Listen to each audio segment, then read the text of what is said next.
being able to support the whole request, right? It's like having a bicycle or buying a bicycle and then not having a front wheel. So we're not able to ride the bicycle yet. So this request being funded in whole is very important, because we're not able to per se scale back and still be able to meet our objectives, what we're trying to do. In some cases we can, in some cases we can, and in this case is one of the ones where we're having a difficult time doing that. In terms of the urgency of the request, or what will happen if this is further delayed, both our Munis financial system, which is used throughout the town. It's used for all the financial accounting and budgeting, record keeping, right? Payroll, accounts payable, accounts receivable. So there's a number of the creation of tax bills. So all of the financial functions in town. This system will be coming end of life. So it was becoming end of life this coming year, but it's been pushed out 1 year. These upgrades, though, they take upwards of 16 months to fully implement, right? So when we start working with each department, we start working with Munis, we start doing planning, we have to implement all the hardware and the ancillary server needs, right? These can take up to 16 months. So at this point, that system's becoming end of life. Why that's important, as we know, every day we hear on the news about, cyber crimes, right? Phishing, potential risk and loss due to digital breaches or security breaches. In order to maintain our systems and keep them secure, we must be running the latest versions in order to get updates for security patches. So Munis won't be continuing to maintain that software, supporting it for infrastructure, but they also won't continue to support it in terms of security enhancements either. And that's the same for the Vision software, the Vision software, which we use for our assessing and being able to create the assessments throughout town. That software became end of life this year. So that was a critical project for us to move forward with. The vendor again has extended some support for us and some minimal support around security and patching. But again, too, all the ancillary software that supports these systems are also becoming obsolete, like the versions of Microsoft Server. So it's important that we move these projects forward so we can keep these systems secure and we can ensure the business continuity of the town. Adjunct to that, in terms of these projects, I mean that really is the same issue we face, with whether it's keeping our storage systems up to date, keeping our servers up to date, our software up to date. We really need to do this more now than ever. With COVID, we've become reliant on these systems, to keep our business operations running, and having these systems, modern and able to support the work that we need them to do is vitally important. Thank you, Aaron. I appreciate you clarifying that, and that's really important information for everyone to hear. And I think there's no question that this year has sort of proven the fact that if having good systems in place are critical to the operation itself. And but I will say that your department in particular has done a terrific job of supporting us throughout that effort. And when you say you need something, clearly you've proven the fact that over and over again that it's needed for a good reason. And so we so we'll have to take that into full consideration as we deliberate later on this morning. Any other questions from the committee? I want to note for the record that Ed O'Leary is on the call right on this morning, has joined us. So I'm glad to see that he was able to get through his computer issue this morning. So glad to see you, and thanks for joining us this morning, Ed. So then, Ed, I don't know if you have any questions. You've been on for a few minutes, but I don't know if you want to say anything at this point. You can just want to unmute yourself for a second. Are you there? Okay. Maybe we can unmute all of us right now for the time being, if that's possible. Oh. You there, Ed? There you go. Yeah. All right. Thank Go you. ahead. Yeah. All right. So, all right. Any questions, Ed, before we go on to the next one? No, caught some of the presentation, so I'm all set. That Great. Thank you. part of the Thank you. budget. Okay, great. Thank you very much. All right. Any other questions? Okay, we'll move on to the next one. Thanks, Aaron. Inspections. We're going to hear now from Barry Ringler. Barry is the new building commissioner for the town, and been on the job just a few short months, but so glad to have you and see you joining us from home this morning. So good to see you. And Barry, you have the floor. Go ahead. You can unmute. So you got to unmute yourself first. So go ahead. Okay, can you hear me? Yeah, go ahead. Yeah. Okay. Thank you for giving me the time this morning to speak. I'm here on behalf of the building department, and we're looking to primarily replace a vehicle, one of the tools that we need for function as the building department. It is something that was approved of last year, but was put off.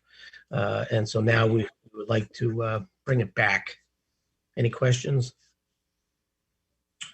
So just to give a little bit of clarification to the committee on this and to anyone's listening, this was actually approved last year for replacement, and the reason why it was taken away was because this action happened just before COVID actually shut down everything in throughout the country, and so at that point we took some immediate steps to cut back on both our capital spending as well as our our budget spending.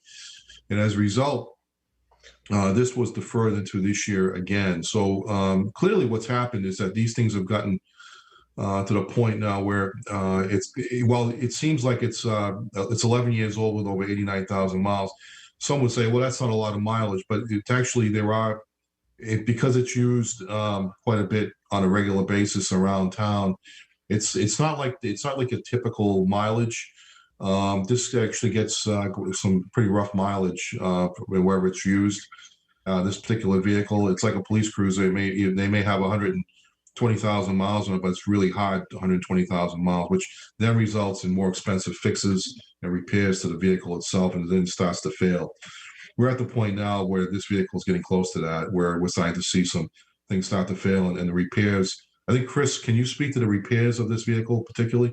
Yeah, just to build on what you were saying, Bill, this is a truck that goes out to construction sites. So, it's not just driving down the roads in town. It's on, some rough terrain, whether they're new subdivision roads or other construction sites that this truck's going on.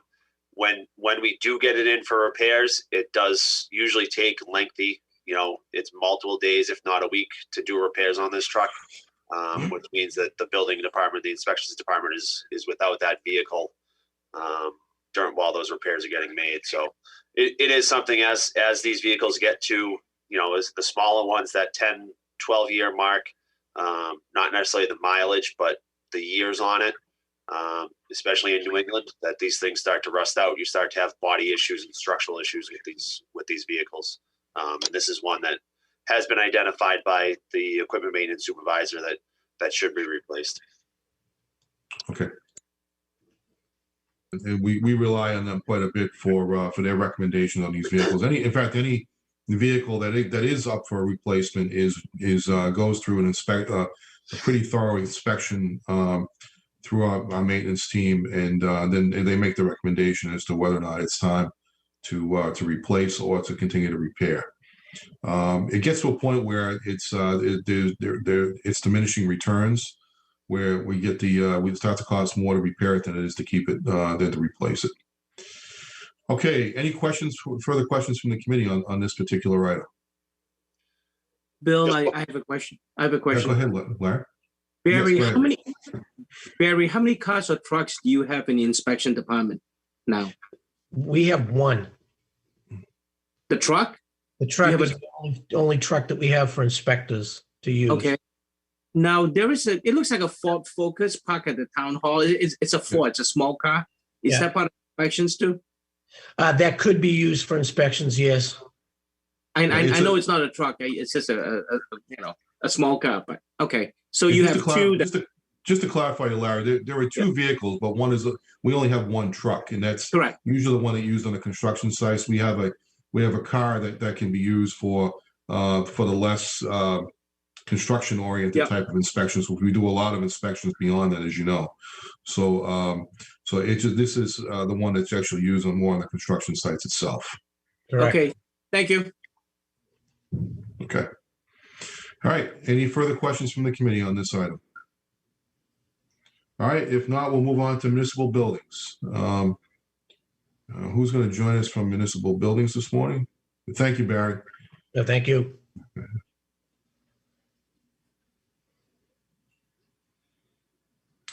All right. Municipal buildings. Hey, Bill, I don't, Bill, you can see it this morning. Oh. So, all right. Good morning, Bill. You want to mute yourself? There we go. There we go. Good morning, Bill. Good morning. All right. So, are you with Tony? Is Tony with you, or is Tony going to join us this morning? Or is it just going to be you? Honestly, I wasn't expecting to do this at all. I thought Tony was the one on, but I'm familiar with this one because I've been pushing it as well. So, Okay, go ahead. All right, so go ahead, Bill. so as you know, and this has been an issue that's been raised probably the last 2 to 3 years with the state hospital laundry building demolition, and it's a critical concern.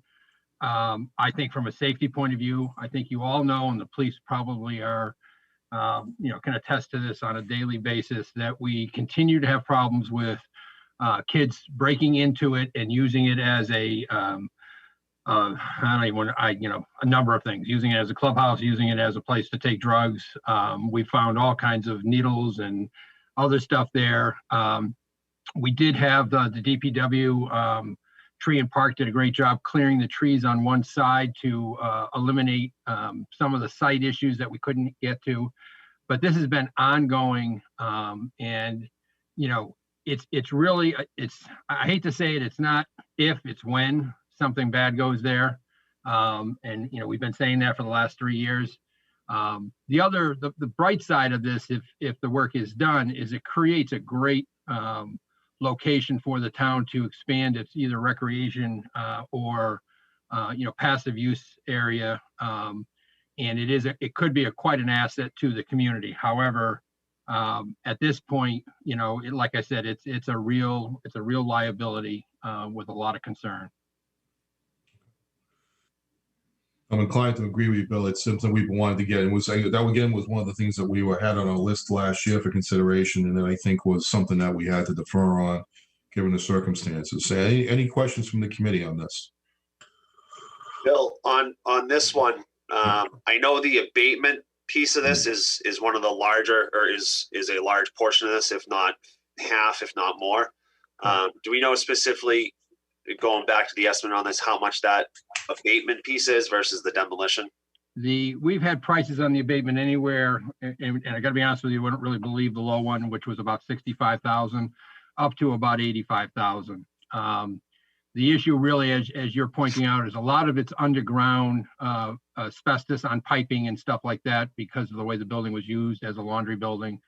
So it's more expensive because you actually have to unearth some of it, and you have to do some of the demolition, which means you're doing a contained area with demolition, which is what's raising the cost. But again, it's quite a piece of property for the community. It's for $100,000 cost.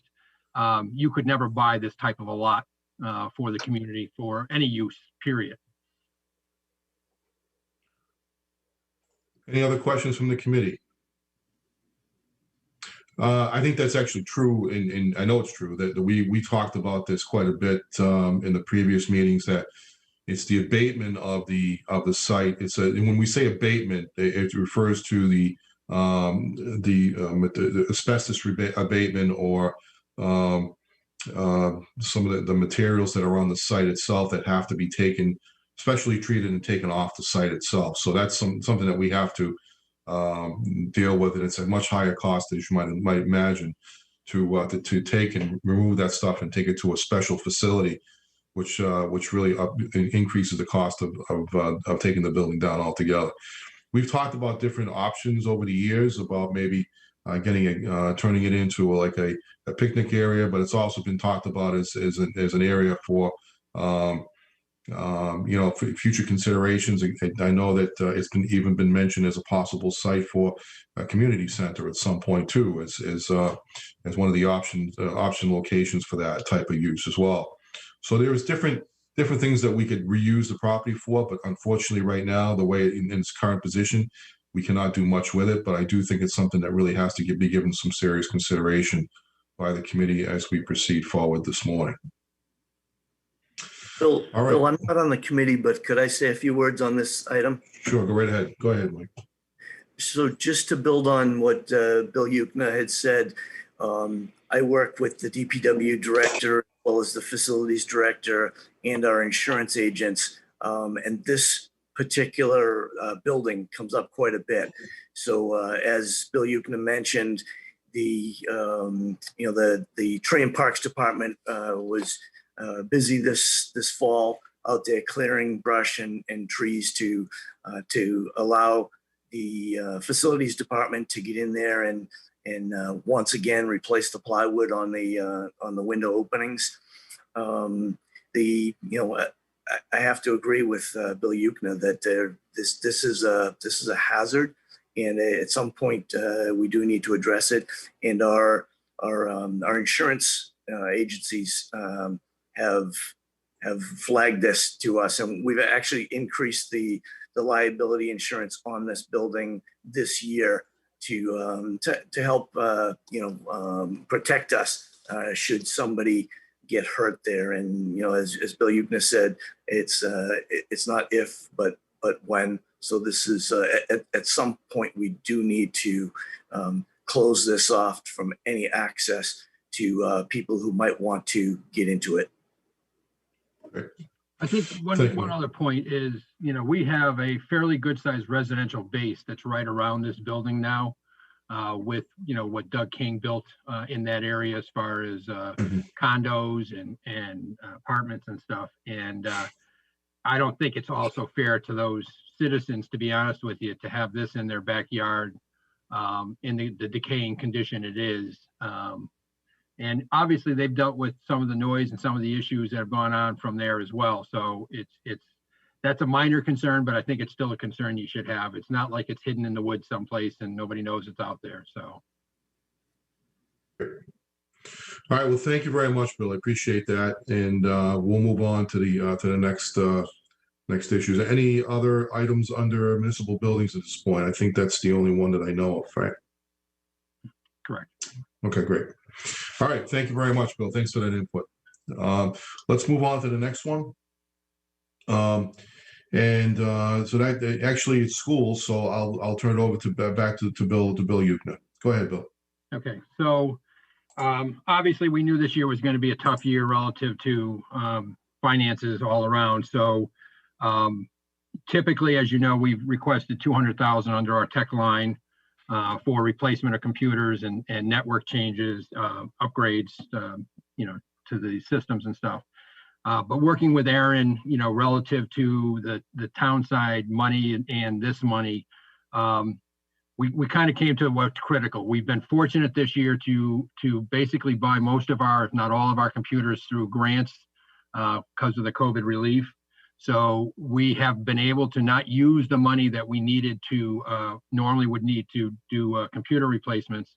And between that and this $100,000 we're requesting and what Aaron's requesting for the town side, that's what kind of makes the entire possibility on storage and network upgrades a potential possibility. It's still, I think Aaron pushed this point, it's still extremely tight. We've gotten prices much higher than what we're asking for out of these three buckets, but Aaron's done some really good work with different options and ways to get this to work in a price range that we think we can manage. But you got to understand what's really critical here on this, especially with the storage update, which again is quite aged at this point. When I got here about just over 9 years ago was when we started building those data centers. I think it was the year after when Aaron really came in that we really started pushing the data center concept to the town to protect everybody. The major issue, if you really think about it, is we've had some attacks already, but because we had the kind of storage we had, we were able to basically replace and rebuild based on the storage. With the ransomware type of attacks that are happening to cities and towns across the country, without the appropriate backup scenarios and processes, we are extremely vulnerable in one of those ransomware attacks. Aaron's done a phenomenal job on putting in firewalls and making sure those are up to date as much as you can. But unfortunately, and I don't mean any disrespect to our employees, but unfortunately, people do make stupid mistakes and they open up things they shouldn't open up. And at times, before they are willing to admit to us that they did it, it's too much damage is done too quick. So having the right storage for the town as a whole. So again, we're doing this as a cooperative thing. This is not just the schools, not just the town. Asking for the financing. We're asking to put it together as the group of us to be able to build this thing back to make sure we can keep and control and minimize any losses that we would have on our side. And again, with the expansion of technology through town departments as well as schools, obviously the stress on storage is even higher. So the storage equipment is old at this point in time. It's not capable of keeping up with what we have now online. And it's a critical need. So again, we've gone from the 200 normal requests down to 100,000, but it's dedicated to Aaron's needs and the technology needs on network and storage replacements to keep us safe there. Right. Do you want me to go through the whole thing or you want to question each one? Why don't we take the questions? I just want to go back to one item though. I did receive an email this morning from Shelby Cornbooth relative to the building that we just talked about, back at the laundry building, and the question was, the building that is being discussed, could the property be sold to recoup the costs of taking it down? Well, there are two problems with that. Two is the fact that we wouldn't, if it was going to be sold, then we wouldn't take the building down. We'd sell it as is. But the problem is that it's public property that came to us from the state, and it was transferred to the town of Foxborough for public use only. So we're not in a position to actually use that. It would take a special act of the legislature in order to do that. Correct. But the other challenge is that it's actually it's integrated right into the parkland itself, which is being used quite actively right now by the town, and is actually a very nice asset to have once it gets cleaned up. So the short answer to that is that it's certainly anything's possible, but it's not viable in terms of the way that in terms of selling it for that reason. I think, Bill, to be honest with you, for $150,000 to get a parcel like that parcel in town, the town would be kicking itself down the road that it gave up something for that kind of money. Right. Again, yes, could you get more for it? Probably, but it would have to be a clean site. If I'm as a contractor, if I were bidding on it, I would not give you top dollar if I was taking all the risk of tearing the building down and cleaning it all up. So I think when you look at it from that perspective, you're going to get a low dollar if you don't do the work first anyway. But the other side of it is a gem of a piece of property for this community. And long term, I really think you'd be making a huge mistake if you let it go. And to that point, if I remember correctly, this was a Warren article a couple of years ago to bring that forward to the state to change that and pull that out of that public use, recreation use, so that the town could sell it. And at town meeting, it was defeated. So the town actually went through that process to try to remove that and get an approval from the town meeting vote to do that. And the town meeting floor voted against it. So we have walked through that process before to see if we could sell it, and the town chose not to do that. Well, and I think the point is that it is a valuable asset to the town. Once it's cleaned up, it'll be it'll be an asset we can use for many reasons down the road. Possibly, as we said, there are potential uses for that property. First of all, we don't make any more land in this town, obviously, and land, as you know, is extremely valuable right now, to the point where that if we try to acquire property for public use, it's going to be very, very costly. So now that the fact that we own it would mean that it wouldn't make a whole lot of sense to get rid of it under the current circumstances. So, all right, we'll move on to go ahead, Bill. You had the last question. That was the first one was the IT. Did Aaron want to say anything about that, about the IT item? Before we, do you want to say anything to add to that, Aaron, before we move on? Sure. I always try to keep it as least technical as I can, but I think Bill really talked to a lot of the other issues that we haven't talked about in terms of being able to keep the town running, and from a standpoint of cybersecurity, being able to mitigate the risks that we need to mitigate. We take a proactive approach with the kind of multi-pronged strategy for disaster recovery and protecting our data. As we've talked about, we run synchronously replicated data centers within the town so that there's always more than one copy of the data and more than one set of hardware that's available to run our systems. With that said, it can be very, very difficult if we fall behind. It's going on 7 years that since we've had a really significant replacement of this hardware, and with in light of what we've just experienced, we're reliant on digital governance or digital technologies for governance, more than we've ever had in the past, and that's both on the town side, but also on the school side with digital learning strategies that have been employed with COVID and will continue on. It's really the future of instruction and teaching and learning as well. So these items are critical, and we have been fortunate this year, as Bill said, that we've been able to use grant funds to pay for a lot of the technology that we've needed to respond to COVID. So this number does reflect a reduced request on the school side that's commensurate to supporting this townwide system, which we've committed to. Great, thank you very much. All right, Bill, moving on to any questions from the committee? Any final questions before we move on to the next item? Okay, let's go on to the 77 passenger school buses, and there are 4 of them for this year, primarily because we didn't do 2 last year. Correct. We normally do 2 every year. Right. So we as you know, we run our own bus systems.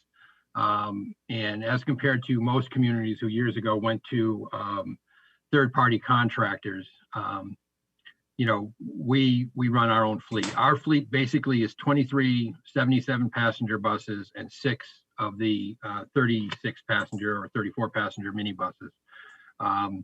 The minibuses basically are used for our most at-risk students, and we have 4 frontline and 2 backups. On the 77 passenger, which is our normal routing around town, we have 16 that are frontline, 7 that are backups. We've had a policy basically to stay no more than 10 years and no more than 100,000 miles, which is pretty much a guideline that most communities use when they're dealing with their yellow bus transports. Our system is considerably cheaper than what other communities are facing now with third-party contractors. And we're a lot more flexible because we have control of the buses and the drivers on our side. So as an example, most communities who looked at our model for elementary, where we could bring kids in morning and afternoon, couldn't do it because the bus companies couldn't manage the system on it, number one. And number 2, the cost on it would have been astronomical, while we were paying basically for the drivers and some additional fuel. So it's a huge differential on our side. We have 2 vehicles that the 2 that were slated to come off our books last year are 2011s. One's got about 90,000, the other has just under or just about 100,000 miles now. The 90,000 mile one has an engine block crack. The 100,000 mile one has significant frame rot. And we have 2 others that, we would typically be taking out this year. One's a little over 95,000 and the other one's lower. It's in the 81,000, but ironically, that 81,000, the condition of the bus is worse than the 92,000 mile one. The issue here really is if we can't get ourselves behind, the community will end up paying dearly down the road. We were willing to go without the 2 from this year, which obviously put more stress on the facilities. I'm sorry, the mechanic side, because now, 2 of the buses really aren't ones that we should put on the road at all. So that means they have to keep our buses on the road at all times. They've done a great job keeping our equipment up and running. But, even brand new buses, we end up having issues with that we have to take offline. And usually when you take one of these buses offline for something that's happened, it can take an easy week of time to get the parts or get the, service. Sometimes if we have to send it out to our third party vendor we bought it from, it could take 2 and 3 weeks to get it back. So not having backup vehicles is kind of a critical issue for us. I'm going to offer something, but I'm not going to ask for something in return, and you guys can make your decision. As much as I know we need the 4, I would offer to drop it to the 3. I think going below the 3, you're going to be in trouble. But I'm going to ask that if we get additional grants and it is able to free up additional budget money on our current year, that you allow us to buy the 4th one with those resources. Which obviously we can do because they're off the state bid list if I choose to go that way, which I have in the past. And that would basically save the town from another problem, because otherwise next year I'm going to be looking at 3 again. So this is not, you're not going to do it. This is when you're going to do it. So again, I'm willing to kind of roll the dice on the 3, and if I can get the 4th, great. If I don't have the money to do it, I don't do it. But technically under the town's bylaws, you just need to consider it. You don't need to approve it. So if you at least consider it, but I would like your blessing that you would have my support or our support from potentially going for the 4th one if we have resources to do it. Thank you, Bill. Any questions from the committee? If I can just add to what Bill just said, talking to Adam Rule, who's the equipment maintenance supervisor, he said similar things on the buses. In 2011 was an interesting year because we have 5 buses that were purchased, or 5 buses that are 2011 in year. Correct. He mirrors what Bill said, that 3 of those 4 are critical to move forward with replacement. So that's, I will just second kind of what Bill said in that 3 of those 4 buses are critical to be replaced. So there are a couple of things that I just wanted to add to the conversation this morning, and that is the fact that we are awaiting action at the federal government level to see if the cities and towns will receive any kind of additional federal aid relief, all relative to the COVID relief situation that we've been dealing with. And if that happens, we could be receiving several $1 million on the state level. Not sure how they'll actually distribute it townwide, but we'll be looking at that as a possibility for a funding mechanism for. I would think we'd be using that more for capital spending as opposed to, or some one-time expenditure type of things, as opposed to looking at for ongoing operational needs. So that would be a possible funding source for this type of expense, Bill, in your situation. So I think we can maybe look at that as a possibility. I think George Samia can speak to that a little later on this morning too, or Marie, with respect to how much money we're going to need to have available to us.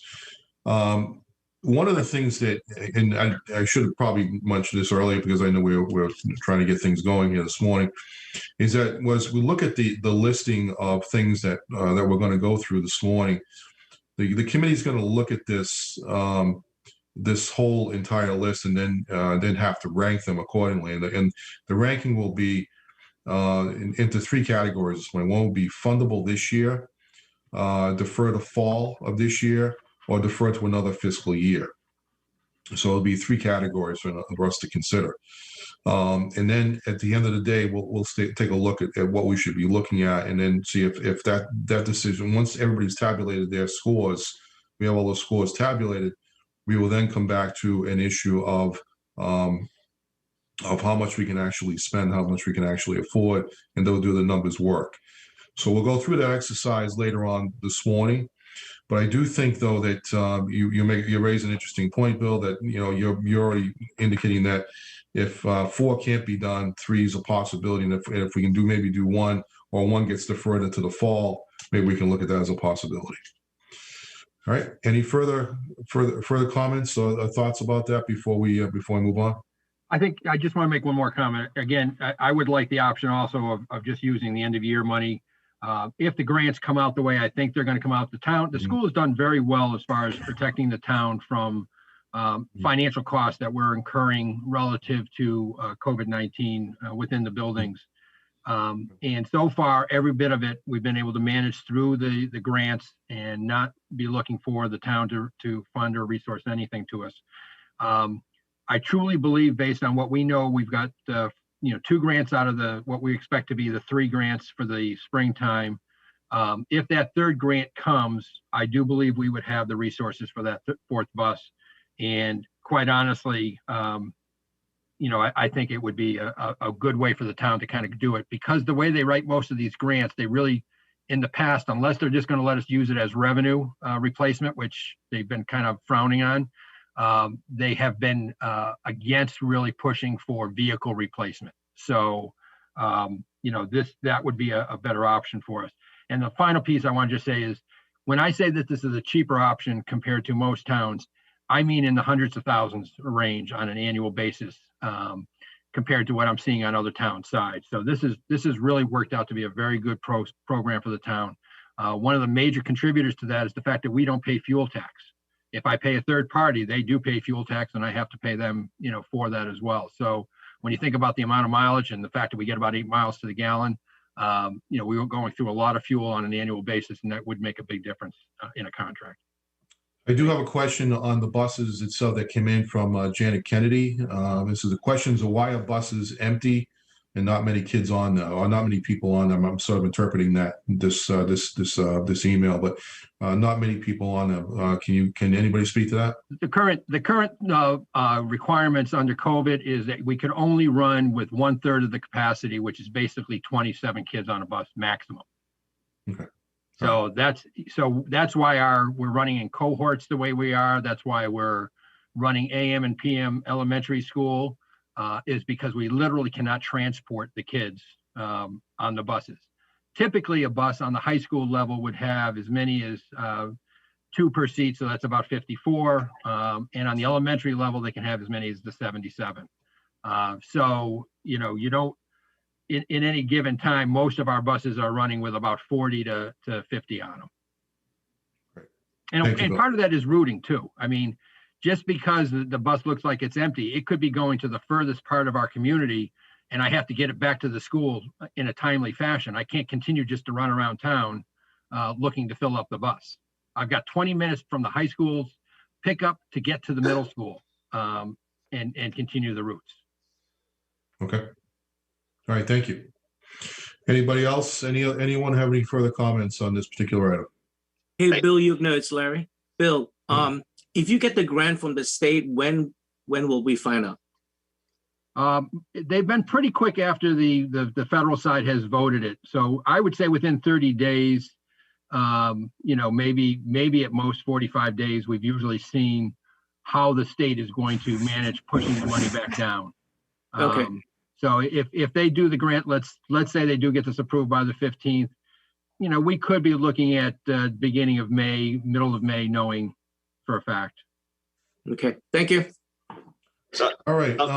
Any other questions? If I could, just something to note on the buses.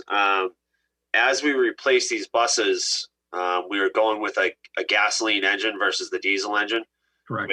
Which does have a cost savings overall, not only on maintenance, but it does have a cost saving on fuel as well. We certainly pay less in gasoline cost than we do diesel cost. So there is some cost savings, from the 2011 buses that we'll be replacing to the newer ones. Yeah, we started that 2 years ago, I guess, and it has, from what Adam has said, is it's been a much better engine for the way we use them, and very, easier to maintain and a lot less work to, as far as parts and stuff too. Okay, great. Thank you. All right, so with that, I'll move on to the copiers. Bill? So we got nothing for copiers last year. We have about 28 copiers throughout the district. We typically try to stretch our copier life to, on the smaller units, up to about $1.2 million, $1.3 million. On the bigger unit that we have can actually go close to 350,000 copies. Obviously, it's much more expensive. We have 3 specialty copiers, which are ones that basically are in our high school for guidance, in our SPED program, and in our administrative office, that actually have the capability of taking large projects and folding them and making them ready for mailing all in one shot.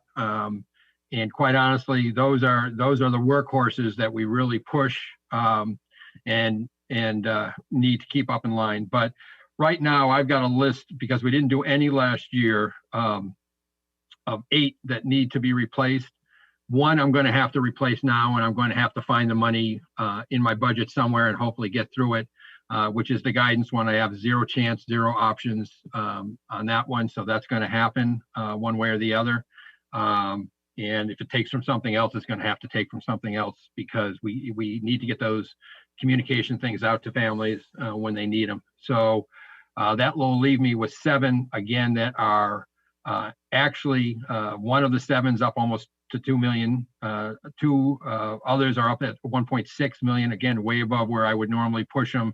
And then I've got the other ones are all at 1.2 right now. So I'm really pushing the limits on all of these.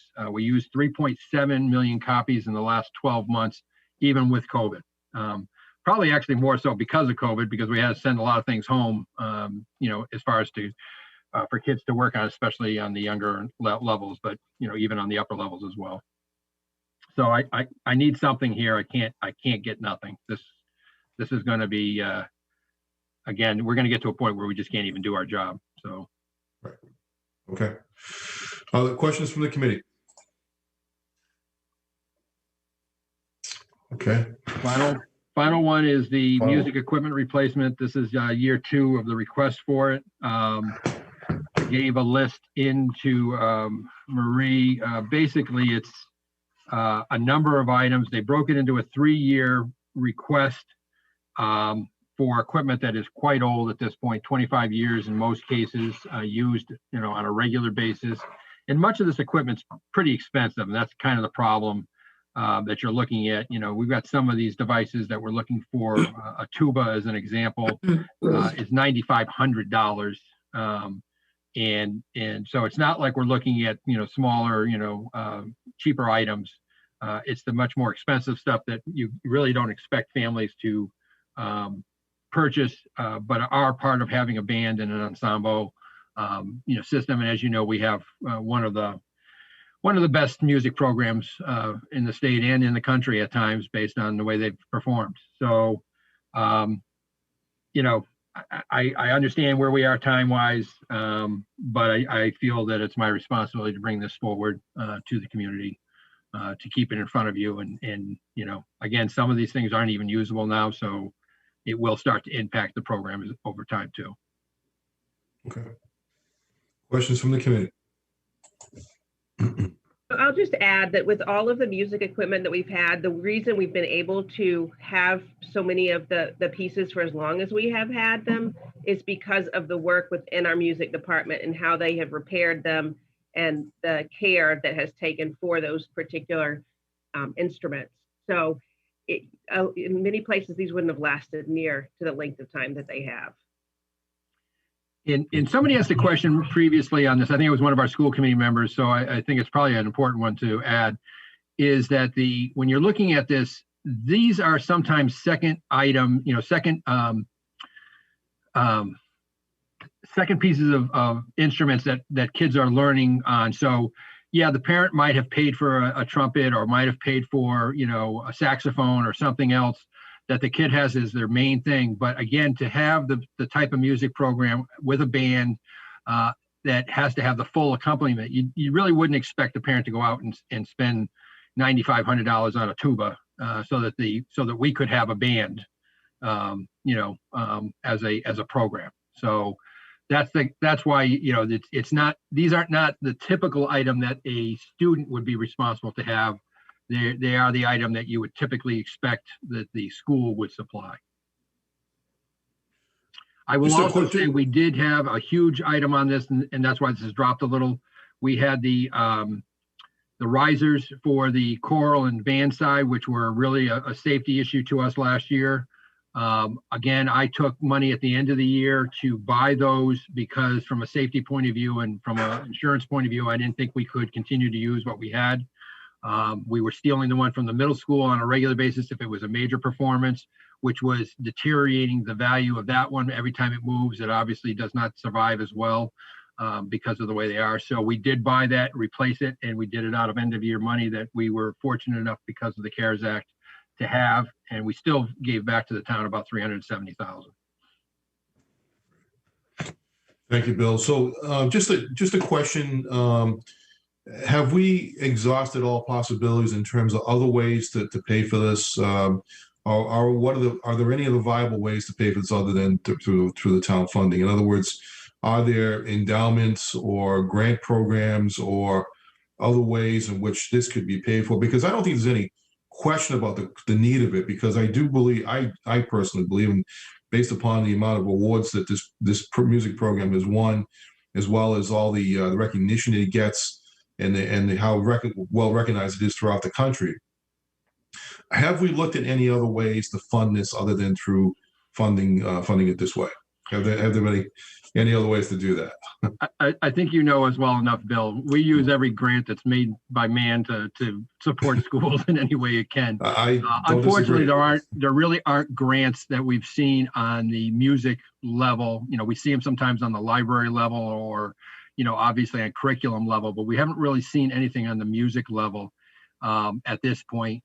The boosters for the music program, which are extremely active and an extremely supportive group, do pump money into this program on an annual basis. And I mean a lot of money, to do the other things that the town isn't being asked to pay for. I mean, the uniforms years ago were given by, a supporter in the town at a cost of almost $50,000. So yes, I think we do that on a regular basis. We look for anything. We've gotten donations from community members on equipment over time, which has been greatly appreciated. But this is, you're looking in this particular case, again, you're looking at about $170,000. And at this point, we have not found any other resources available to us to try to chip away at it. And we'd be happy to do so if they were, but. Fair enough. All right. Sometimes it's important for everybody to hear that because, obviously I think it's important for the public to know too, that we're not, when they come before us, it's usually because there aren't any real other viable really options to do this other than to look for a public funding source to actually pay for them. But I think you're right that it's important that it's stressed that there are a lot of things that never come before the committee because they're paid for through fundraising efforts or other ways in which it can be paid for through some sort of a grant or endowment program. And I think it's important to just note that for the record so that people don't think that we haven't exhausted every option possible before they get here. All right, so any other questions for the committee on this particular item? Okay, I think that does it for the school requests. At this point in time, we're going to move on to the police department, and I do believe we're almost right on time. All right, so thank you very much, Bill, in presenting all those items. Thank you. All right, so we'll go to Chief Grace is joining us this morning. Good morning, everyone. How are you? Michael Grace. And I will do my due diligence to stay within my timeline. All right. So I will be quick. So I have one CIP request this year. This was discussed in the fall with my last year's budget. As I ended it, there was a surplus that would have paid for this, but that under the procurement process, it couldn't be done. It had to come to this committee. So that revenue was turned back into the town. This year, I'm looking at a body camera program for the offices and for the town of Foxborough. The initial request is a cost of $97,000. But this CIP request is down 20,000, as there's two parts to a program like this. Is one, you have to actually purchase the cameras, and two is the reoccurring cost of the data storage, which is massive. I think we've heard enough from the town how challenged it is to stay up on technology. And so the town would not be responsible for maintaining the massive amount of data on the cloud. This would, the agency that would be providing the service would be our point of contact, and they would be responsible for it. So that is about a $19,000 cost. So I'm going to leverage about $4,000 out of my current budget, and then I'm going to add $16,000 to pay for that. So that way next year, I'm not sitting in front of this committee asking for more money. It would be finalized. The body camera program, I think, without a doubt, speaks for itself. Historically, law enforcement in the Northeast, technology-wise, is between 5 and 7 years behind on the West Coast. When we talk about a 21st century policing agency, we talk about transparency, we talk about increased training opportunities, and what body cameras do to a police agency is they just do that, and how the officers do their jobs. It increases civility within when dealing with calls for service. It collects additional information on these calls for service and the training opportunities that come out of this. And what is captured is unbelievable. Chief, real quick. Yes.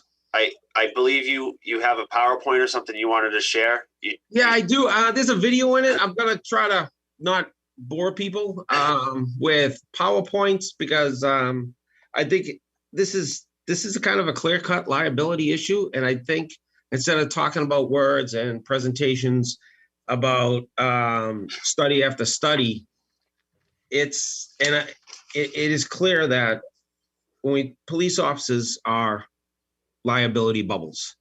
I've talked with the town's insurance, Meyer Insurance, the attorneys who handle claims against for the town, labor attorneys who work for municipalities, and they all 100% agree that having additional information when situations arise is nothing but a benefit, and to both the department and to the public.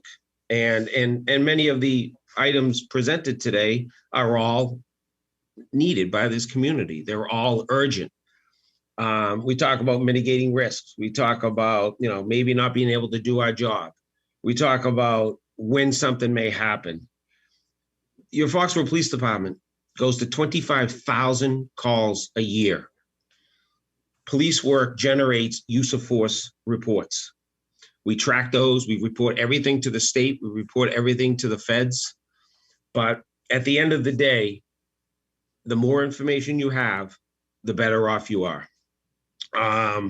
Currently, when you're dealing with a call for service, we have discovery issues in regards to police reports. They want 911 tapes, they want telephone calls, they want video footage, whether it's a crime for shoplifting.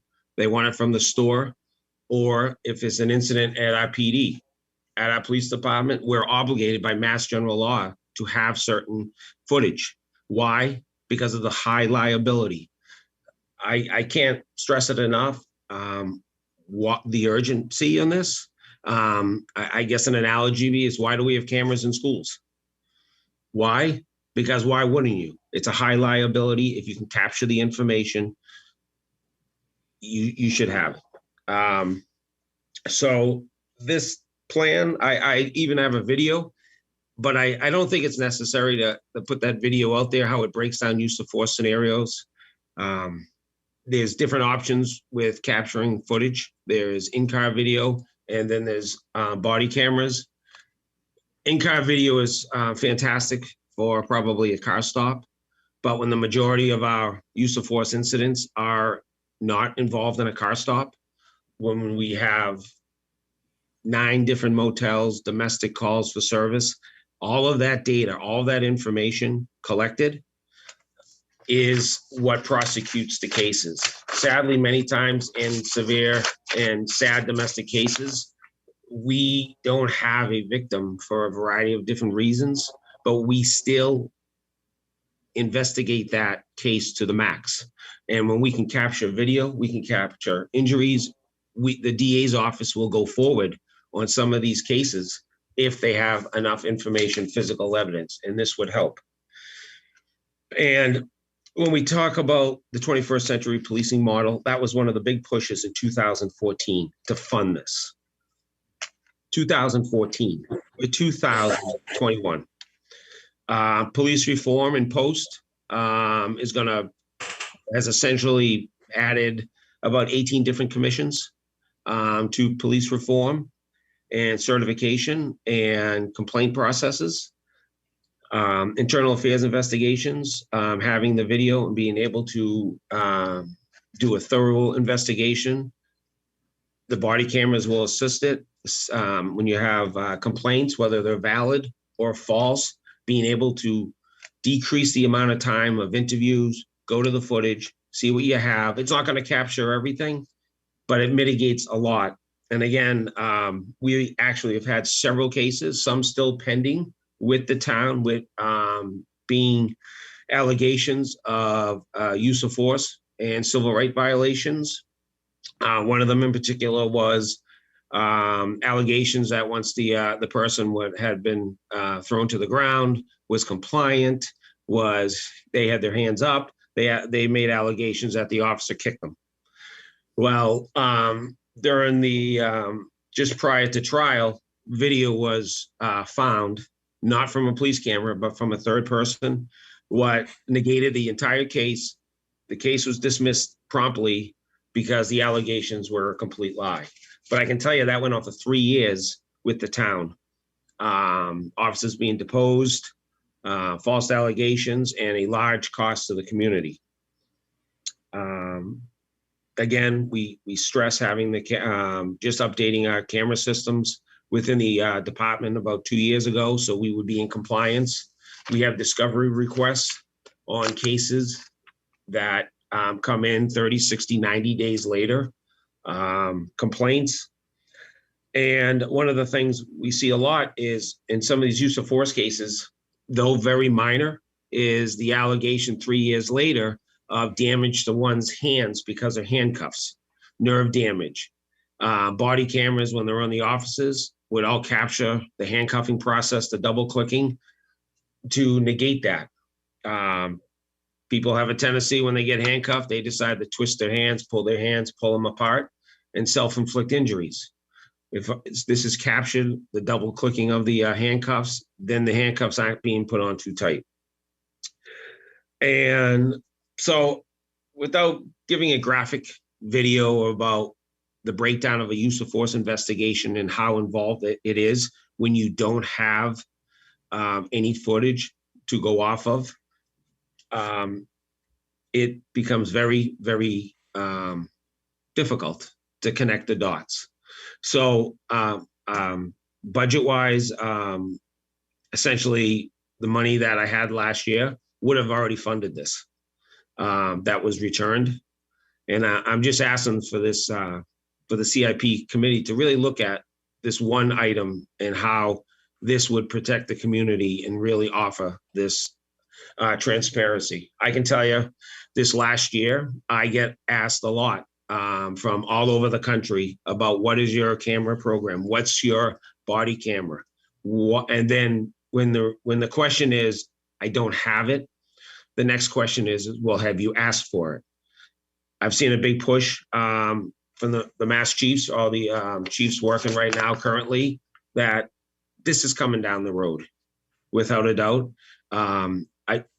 Your police department is out there doing the job every single day. They do a great job. Some of the officers are openly asking for it because they just want to be able to do their job and be protected. Any questions? Okay.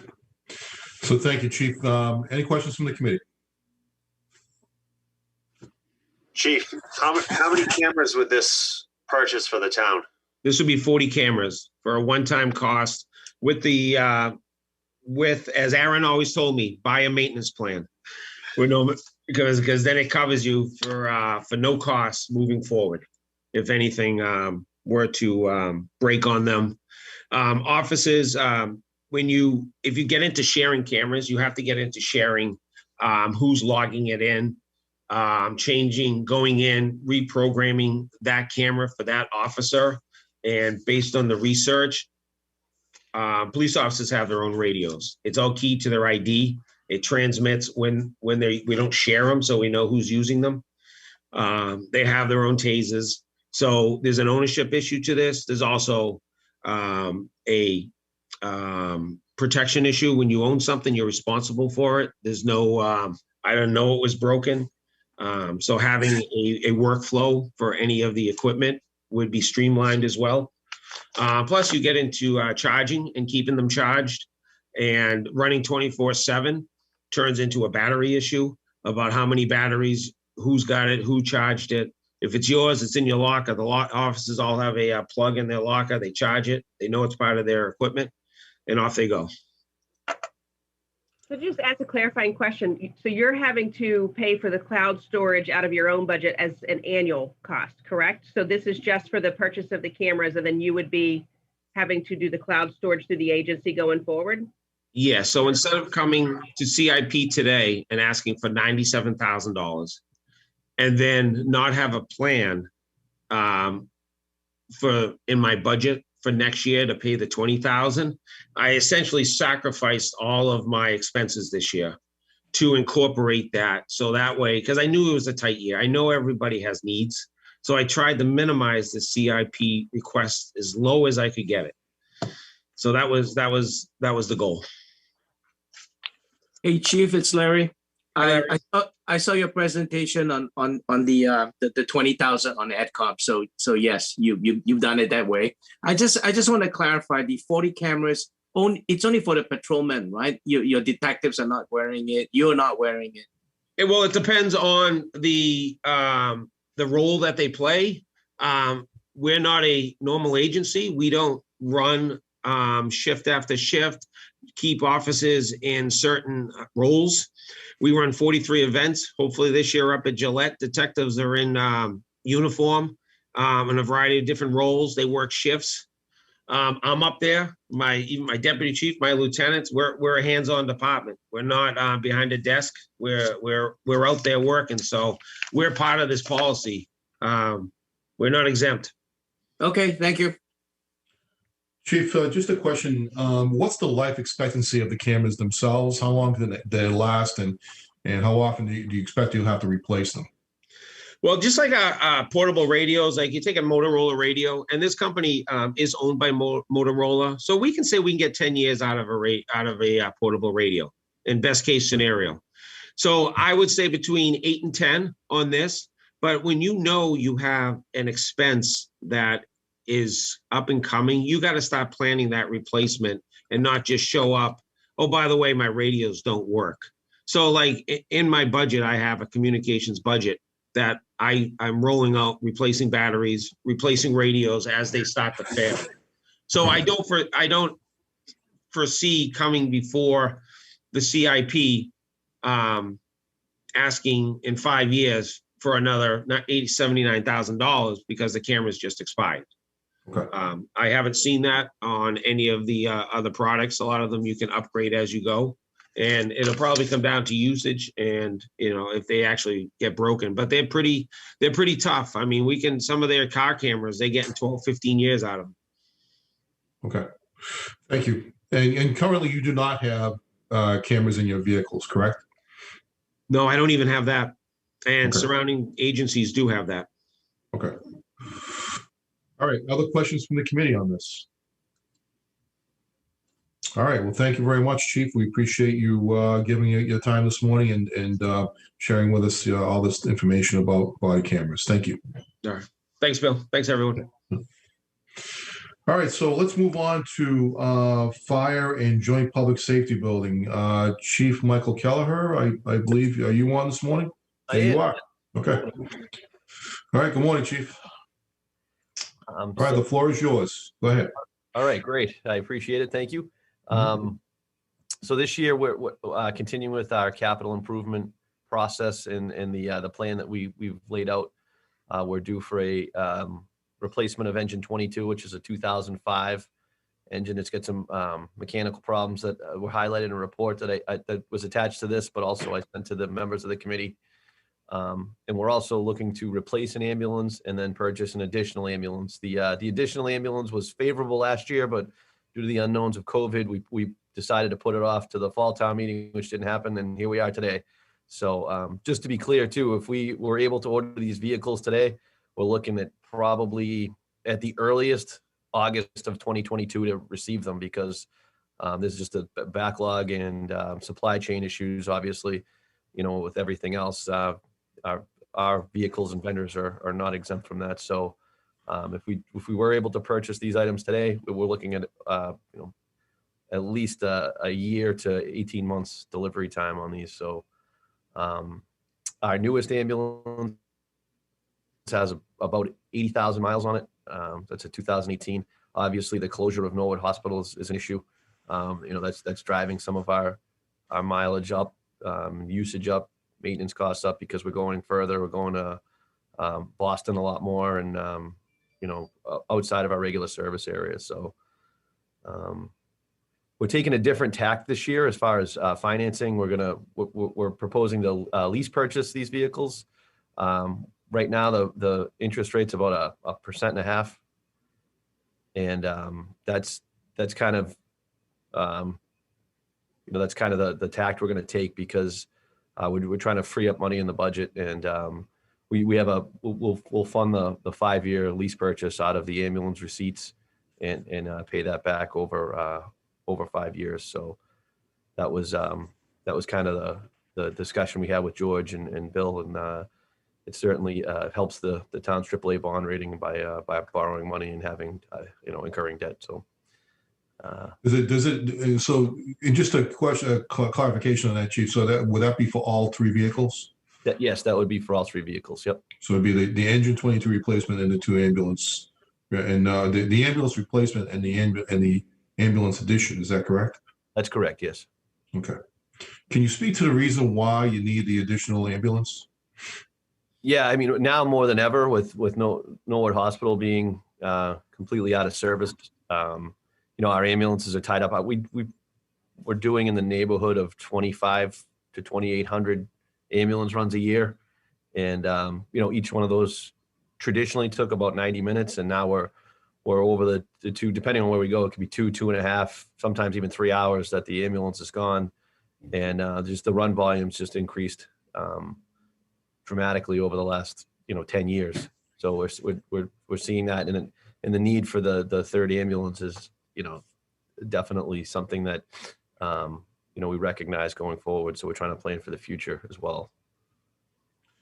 And I'll just, as way of background, the listening, anybody who's listening this morning may not be aware that Norwood Hospital was effectively closed at this point in time. And the reason it closed was because what happened was that there was a major flood at the hospital several months ago that took out the entire electrical system of the hospital and caused significant mold damage in the hospital itself. So as a result, the building has been deemed unoccupied, cannot be occupied. And as a result, they're in the process of trying to negotiate the payment from the insurance company at this point in time to resolve and the reconstruction of the new hospital facility. That's an ongoing process right now. So they're several years away before seeing an actual replacement of that hospital. And we don't even know if the hospital itself will come back in the same type of structure that it was than it was before the damage occurred. In short, the healthcare is evolving quite rapidly before us right now. And as a result, we're not in a position to really determine, if in fact we can get that hospital back to where it used to be. That has changed the ability for the town to actually transport its patients from to Norwood, because that was one of the hospitals of choices in many cases for Foxborough residents. We now go to Attleboro. We also go to Boston, actually more often than we used to, and to Needham Hospital, and some of the hospitals around us, because those are the only options that we have left to us. So it's a dilemma that's causing the runs to take longer, and is putting more and more stress on the vehicles themselves, because they've had to incur additional mileage based on the runs and the length of the runs. So I'm keenly aware of that, because I've had these same conversations with my fellow town managers from throughout Norfolk County, and we're having these same concerns expressed all across the board. So it's not unique to Foxborough in that regard. All right. Anybody else anything that they want to talk about? Larry? Hey, Chief, it's Larry. I have two questions. If you get the additional ambulance, do you have enough personnel to man it? And then my second question is, I think a year ago, maybe a year and a half ago, there was some talk about we could use an additional ambulance for the Patriot Place hospital. So is the third one, or the new one, is to cover Patriot Place? It wouldn't be to cover Patriot Place specifically. Right now, Patriot Place uses a private ambulance to do transports out of Brigham and Women's typically to Boston. We do a fair amount of run volume up there. We're probably up there once every other day, maybe every day. But we're up there quite a bit, even with that private ambulance that's there. So yeah, it wouldn't be specifically for that. We're seeing our numbers, our call volume increase, and really that ambulance would be for it could be used for Patriot Place, but it could also be, just this week we could have used the third ambulance probably 3 or 4 times this week, just because of run volume, and obviously our ambulance is not being available. Yeah, we try to use staffing. We do have staffing. We can call people back off duty to staff it. There are options to staff it. We can look at as far as, but obviously getting it here and the time it takes to order it, build it, and then have it delivered. Like I said, we're talking August of next year at the earliest that we would be able to receive the ambulances. But yeah, as far as a staffing plan, we have multiple options on how we can staff it, whether it's, we can shuffle around crews that are on duty now to staff it, and take fire apparatus out of service, and then backfill that with people calling them back from home, things like that. Okay, thanks. Chief, the costs that you have in here, you talked about doing a 5-year lease to own. Is that $625 for the engine, the total cost of that engine, or so you'd be paying $125 a year, or is that the 1-year payment on it? No, we'd be paying the $125 a year. Okay. The total cost would be $625. Okay. So this is how most towns, we've been very fortunate in Foxborough. We've paid cash for all of our capital investments here in the fire department, and most towns do the lease purchase option. It's actually, Ameritrade has a whole program for municipalities. With our bond rating, the interest is pretty low. And that's similar. We're just to clarify, we're already doing that in town. We have a street sweeper that I'll present shortly that is in third year, or will be in the third year of a 5-year lease to own payment to plan. So. Perfect. Okay. Any other questions from the committee? Okay. All right, Chief, you want to talk about the floor situation in the fire station? Yeah. So one of the things that was value engineered out of the building project back in 2007 was the epoxying and sealing of the floor, and we're seeing the results of that. With some of these pictures, you can see the floor is falling, and it's not getting better; it's getting worse. So this is one of those instances where we're going to have to do this at some point. And the cost just goes up every year. So I proposed this last year. It wasn't funded. So I'm just proposing it again. Every fire station. So since our building was built, Rentham, Plainville, Mansfield, and Sharon all built new public safety buildings. Every single one of them has an epoxy floor. So, it's one of those things that was definitely it's definitely a need. But as you can see, that the floors, just it's getting worse. So at some point we're gonna have to do this, whether it's this year, next year, or 2 years from now. It's gonna have to be done. The floor needs to be repaired, and then we're proposing to epoxy it and seal it, which would help prevent issues like this. All right. Questions from the committee? I actually had an opportunity to see that personally the other day, and you can see it is starting to really start to take a significant impact on the floor itself. And this is one of these cases where, we try to be proactive with our facilities in Foxborough. For years, we didn't do anything, spent very little money on our facilities, and things used to deteriorate to the point where it cost hundreds of thousands of dollars to fix them down the road. Or just we would just defer the maintenance on buildings to the point where then it'd be so expensive we have to actually replace the building. This is not a case where we'd have to replace the building, but we might have to replace the floor if we're not careful. So I don't, obviously that's several years away. I'm not looking to try and cause a significant amount of concern. But this is a preventive maintenance thing that we should be looking at. The question is, when do we pay for this? It'll be more of a timing issue. This is not a question of if, it'll be a question of when. And I think this is one of those items that we'll have to take a look at, perhaps at another time, either defer it another one more year or look at it potentially in the fall for consideration. But I've actually seen it, and the cracks are getting bigger. What happens is that the vehicles obviously move in and out of the facility all the time.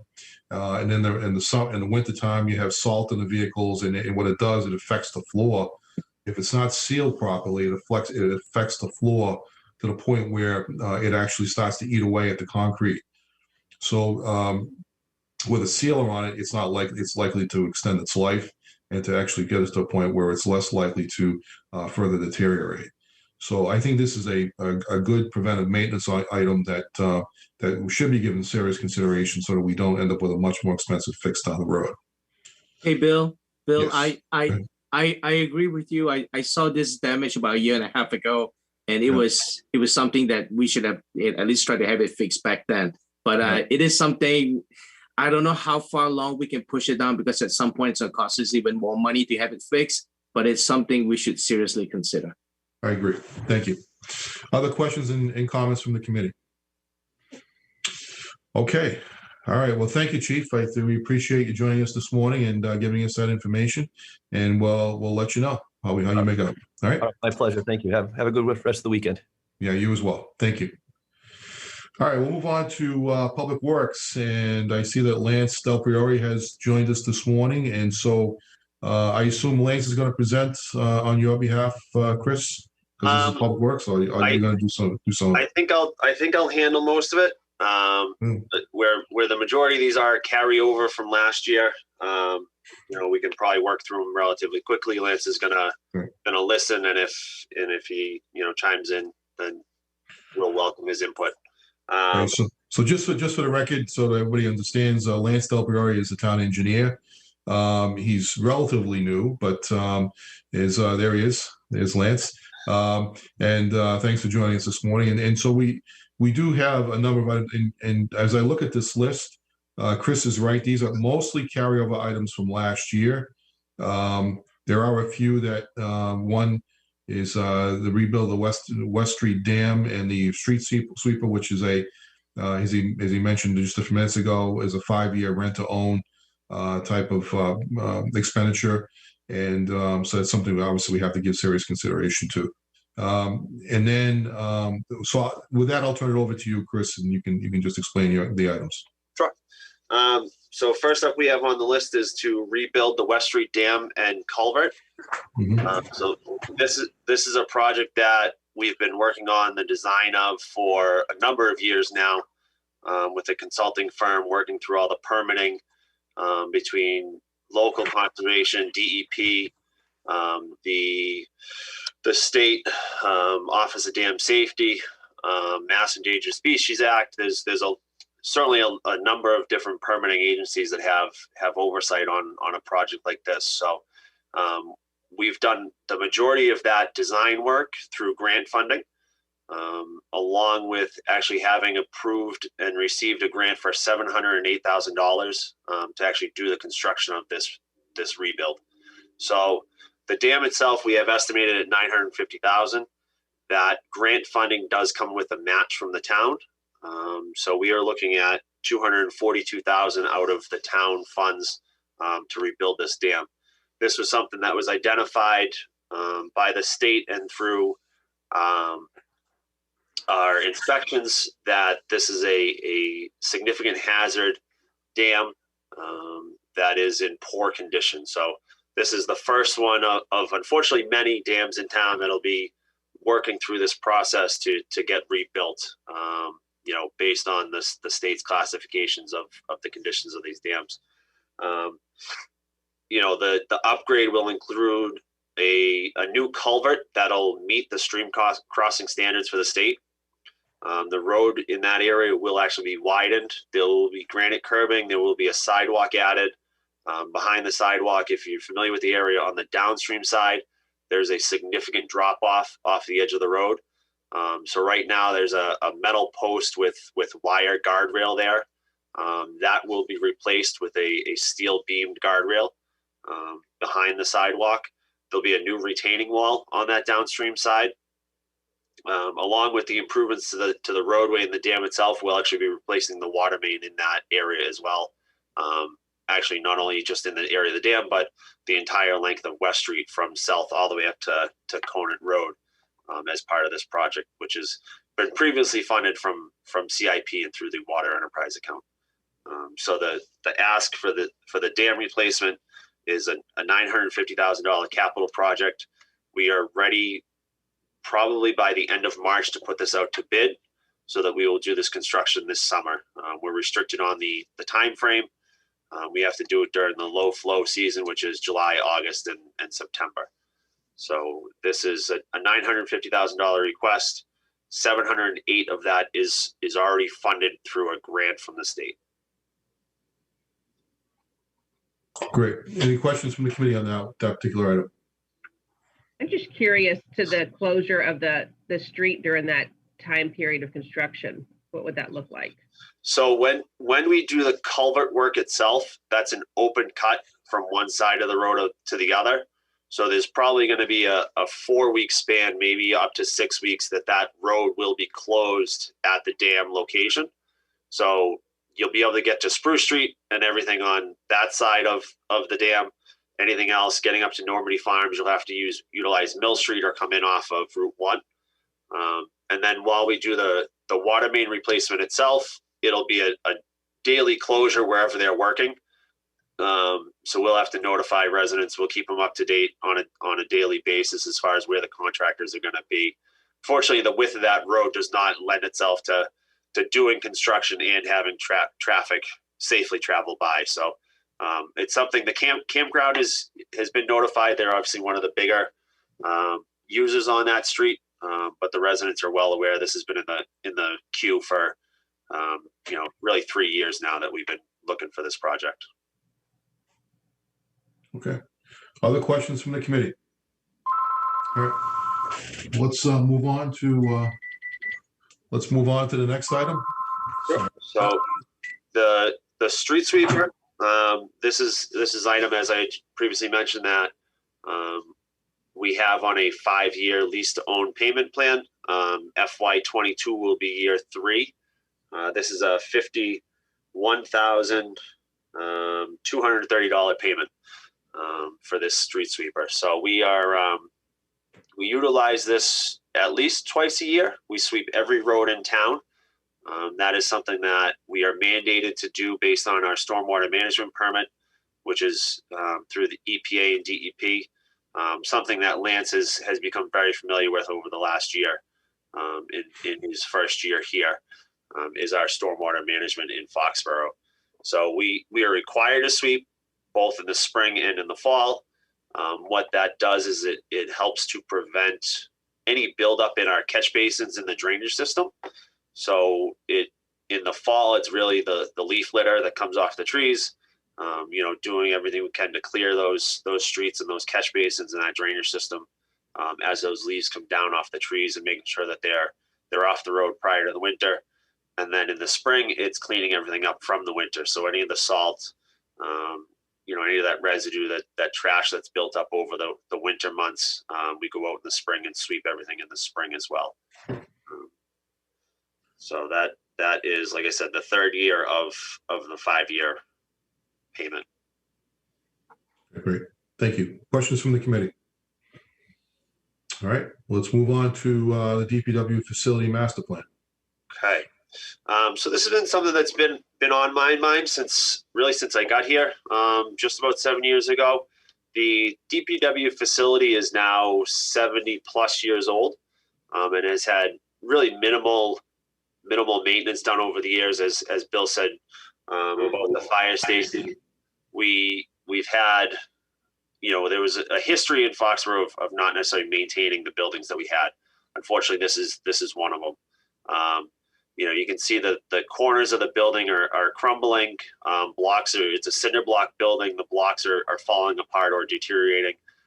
We do have the fuel pumps at this location, both gas and diesel, and every vehicle that's in the town fleet fills up at this facility. The gas pump has one handle on it. The diesel does have two. We would upgrade that system so that we have, the same two pumps, but the gasoline would have a second handle on it as well. That'll help expedite as two police cruisers are here or two trucks are here, they're able to fill up at the same time. You can see the condition of those pumps on the screen. Those are just the above ground, the dispensers themselves. You can see the concrete around that island is cracked and deteriorated. It has this grooved edge around the perimeter, which is really meant to hold any spills from running off beyond that lip. The grading of this, I don't know if it's changed over the decades, but the grading of that is not such that it will hold anything in it, along with the cracked condition of that. So we've received some estimates on what that would cost to repair. We're over $100,000 to do all of that work. To the right of that, you'll see another concrete pad. That's where the tanks themselves are underground under that pad. So that's where all the fill dispensers are, level with the ground. That concrete pad is also deteriorated beyond the repair. It needs to be replaced point. So one of the things I'm looking for here is to, do a study on the facility itself, on the site, to see, the garage, what the garage can handle as far as being renovated. There's a small locker room for the staff. I don't think you could get more than 2 people in there at one time. There's no shower facility. So we have some issues there. These guys, at the end of the day, they're dirty. They don't always want to go home in, that way in their own truck and bring that stuff home. So they would enjoy and really should have the right to be able to shower at the end of the day before they leave the facility. It is starting to, we have noticed the size of the facility itself is becoming an issue. We have some outbuildings that we use for storage for different parts, for the mechanics, the equipment maintenance side. We have storage kind of tucked into corners for oil and the different fluids that go into the vehicles. That we have changed this a little bit, what's showing there, where we have put the spill buckets under all of those 55-gallon drums to meet our stormwater permit. But this is something that I feel strongly that we need to do this. This happened just by putting the door up. The rails on that door and the door itself got to the point where just trying to put it up, it bent the panel out of that door the way that it did. We need to look at the facility, see what can go in there. There are a few engineering firms that specialize in DPW facilities. I have estimates from them to do a study, within the $35,000 to $40,000 range, to do a study on the building, on the facility. And then really the goal is to renovate. I believe that the structure itself is sound, that we can renovate that facility versus going new. I know some of the DPWs around the state have been upgrading and building new facilities, and they're spending in the $20 to $25 million range to do brand new facilities. I'm not looking to go that direction. We have spent some money in the past couple of years for, a new storage for salt, a new cold storage for vehicles and equipment. I think we can utilize the structure that's there with a potential small addition for the mechanics. Maybe an in-floor lift for the school buses and some of the larger trucks that they're working on would be beneficial for that staff. So that I have in the first year, $135,000 to do the study and some repairs to the building. The roof does leak in numerous locations. Before my time, they put a small solar panel field up on top of the roof, and I don't think that's done that roof any good. Where we have leaks in various bays throughout that garage. So for year one, I'm looking for $135,000 to do the study as well as some repair work. And then I have estimated, $500,000 over a 3-year span beyond that to do, renovations on the building. All right, Chris, any questions from the committee? Chris, just one question I had myself, and that was, have you had the facilities folks look at this, and what kind of feedback have you gotten from them? Tony and Carl have been in the building. We have an air conditioner in the upstairs in that garage that unfortunately has leaked a couple different times. So we have worked with them on some of the repairs, some of the smaller stuff, but we have not had them go through it in any depth, to that point. Okay. I think it's probably a good idea at least to have them weigh in on to see if there's anything else they see beyond what you normally have seen already. Sure. I've seen the facility myself. It's probably one of the few operational facilities that we have that has not received any significant upgrades to the facility itself since in many, many years. It's probably like next in line in terms of any kind of improvements. We would not, I don't think it's wise for us to even consider the prospect of locating it somewhere else, because obviously the type of work that's being done there, it can be very disruptive. And not only that, but there's not a lot of land around that would give us an option to do that. But the land around that facility, location of the facility is actually pretty good. But I do think though that some funding needs to be put into this, because the building, as you can see from some of the pictures, is starting to deteriorate quite significantly. All right. Any other questions or comments from the committee? All right. Let's go to the radio project. And before you go into this one, Chris, I just I just want to say to let the committee know that we had a conversation I serve on the Summit Board of Directors, and that's the regional dispatch group.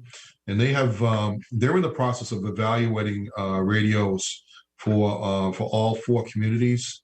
And they think that they can actually receive grant funding for this particular use, which would even extend into the public works side. So we may see some funding available for this through another mechanism. We're exploring that rather extensively at this point. So we'll see where in fact that goes. But I just wanted to make you aware of that, Chris. I don't think I've discussed this with you previously, but this literally just happened in the past week. So just to make you aware of that.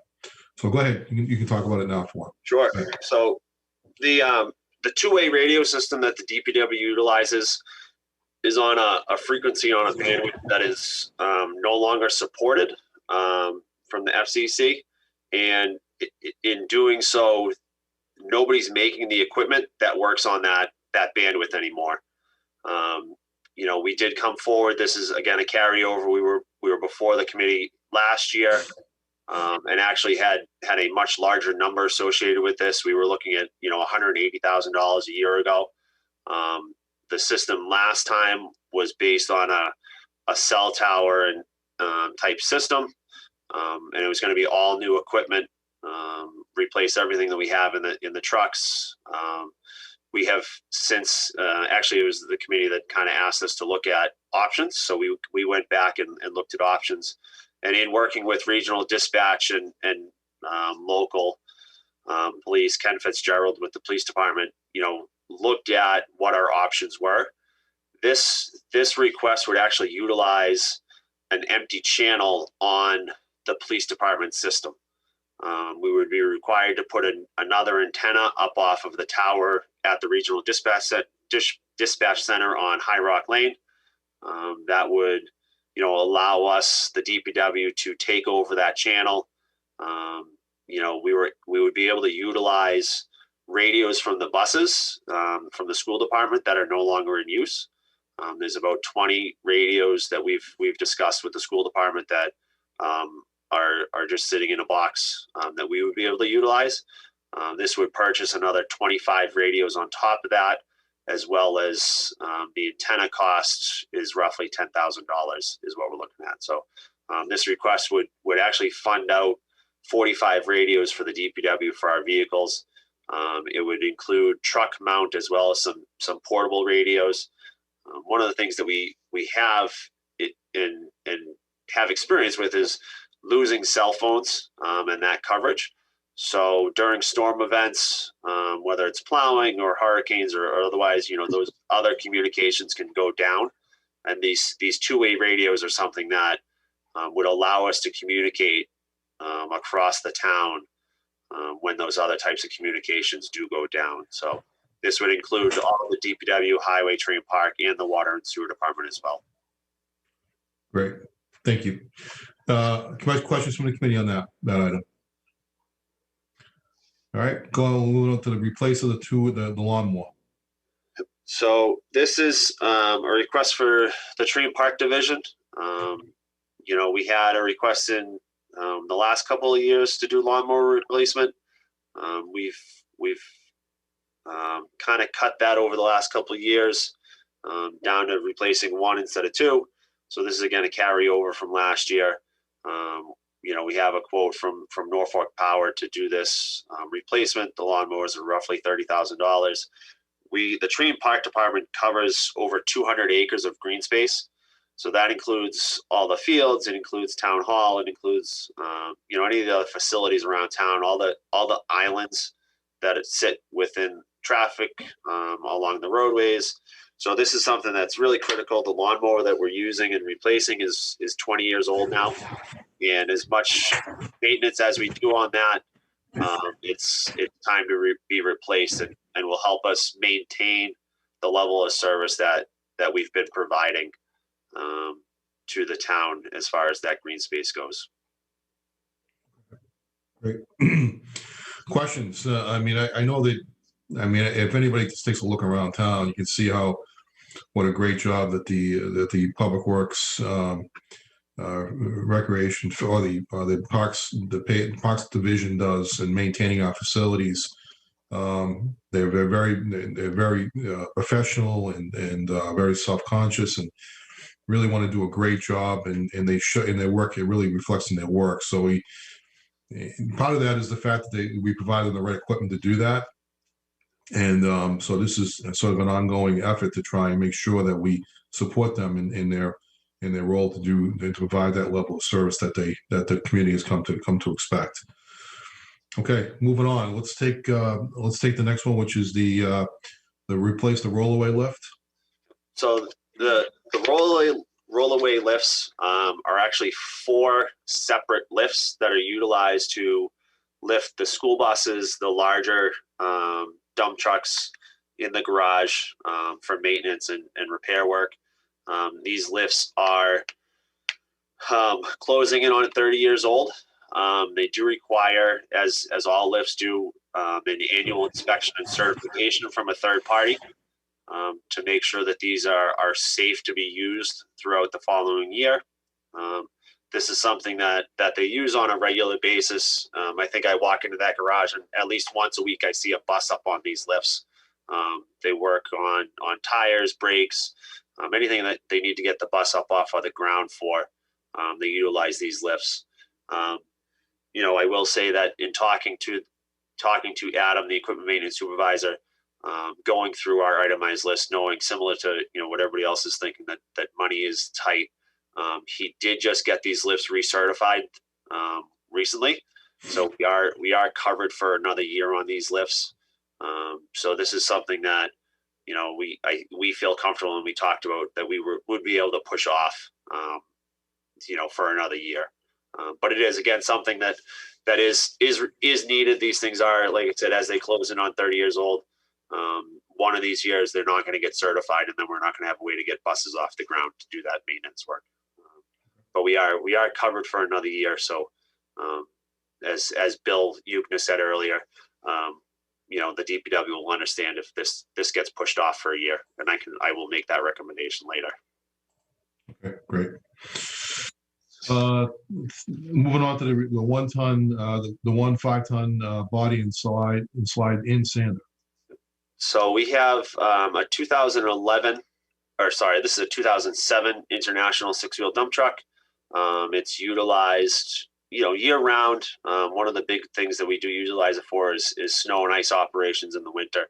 The body itself is, rotted out. This is one of the few trucks we have. It's one of the older trucks that we have that does not have a slide and sander. So the conveyor belt actually sits in the bottom of the truck, which is now all rusted out and is beyond repair. So this is something that the back half of that body would actually be replaced with a stainless steel body, and then we would put a slide and sander in that truck.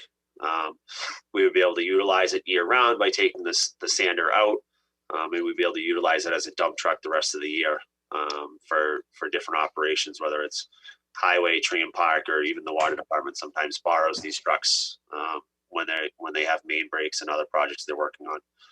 So this would, again, take that the dump body off, replace it with a new stainless steel body, and then a slide and sander on top of that. Questions from the committee? Okay. All right. Well, let's move on to the next one, which is the replace 2 6-wheel dump trucks. Yep. This one, I'm going to cut this one in half right now. We have our truck number 9, which is a 2001 International. This truck is it's old. It's 20 years old now. We do not utilize this as a sand truck. We do plow with it, but we do not actually put a sander in the back of it. The highway department utilizes it for their asphalt work. So this is something it would just be it would be a plow truck. It would be a dump truck. And actually, to that extent, this would actually drop that request down to 1 truck for $150,000. So I'm actually going to reduce that from $390 down to $150. Okay. So that, again, this truck is 20 years old. These larger trucks, similar to the fire engines, not quite as bad, but these do have, close to a 12-month lead time from the time that we order these to the time we get these trucks. So, if we receive funding for it and ordered the truck, July 1st, it would likely be, end of FY22 before we actually saw this truck in use. Great. Questions from the committee? All right, let's move on to the 1995 case Batco. So this is another carryover from last year. This piece of equipment is a 1995 piece of equipment. Typically, these larger pieces of equipment I would like to see replaced every 20 years. After that, we get into expensive repair work. The reliability of them it definitely goes downhill after that 20-year mark. So we're now at the 26-year mark for this machine. We've actually looked at, if we were to replace this machine in kind, or if we would go with something else. We've actually looked at a rubber-tired excavator to replace this. So what that would allow us to do is similarly to this, drive it over road, but the excavators do have a wider range of use. They're able to work in a tighter area because the supports and they run without those the stabilizer legs. So when this thing's parked on the side of the road, the backhoe itself requires another, really 6 feet of space for those stabilizers to go down. Those excavators are able to spin on their own body. So it's just the width of the tires and the machine itself. A lot of the work that this machine gets used for are catch basin repairs, which are at the edge of the road. So we're able to, with a change in type of equipment, allow for traffic to pass while we're doing that work. Whereas sometimes on the smaller roads, this machine will take up the entire width of the road, and we're closing roads down. So again, we use this for drainage repair, sidewalk repair. The highway department utilizes this. This is the secondary machine. We do have a newer machine that is a 2011 backhoe. So this is the secondary, but this does get utilized when tree and park's out doing tree work, or they're doing work on the fields, and highways out doing work as well. Then this is the machine that would get used as a secondary machine. So that's a $190,000 request. And again, we would not replace this in kind. We would replace it with an excavator, a rubber tired excavator. Okay.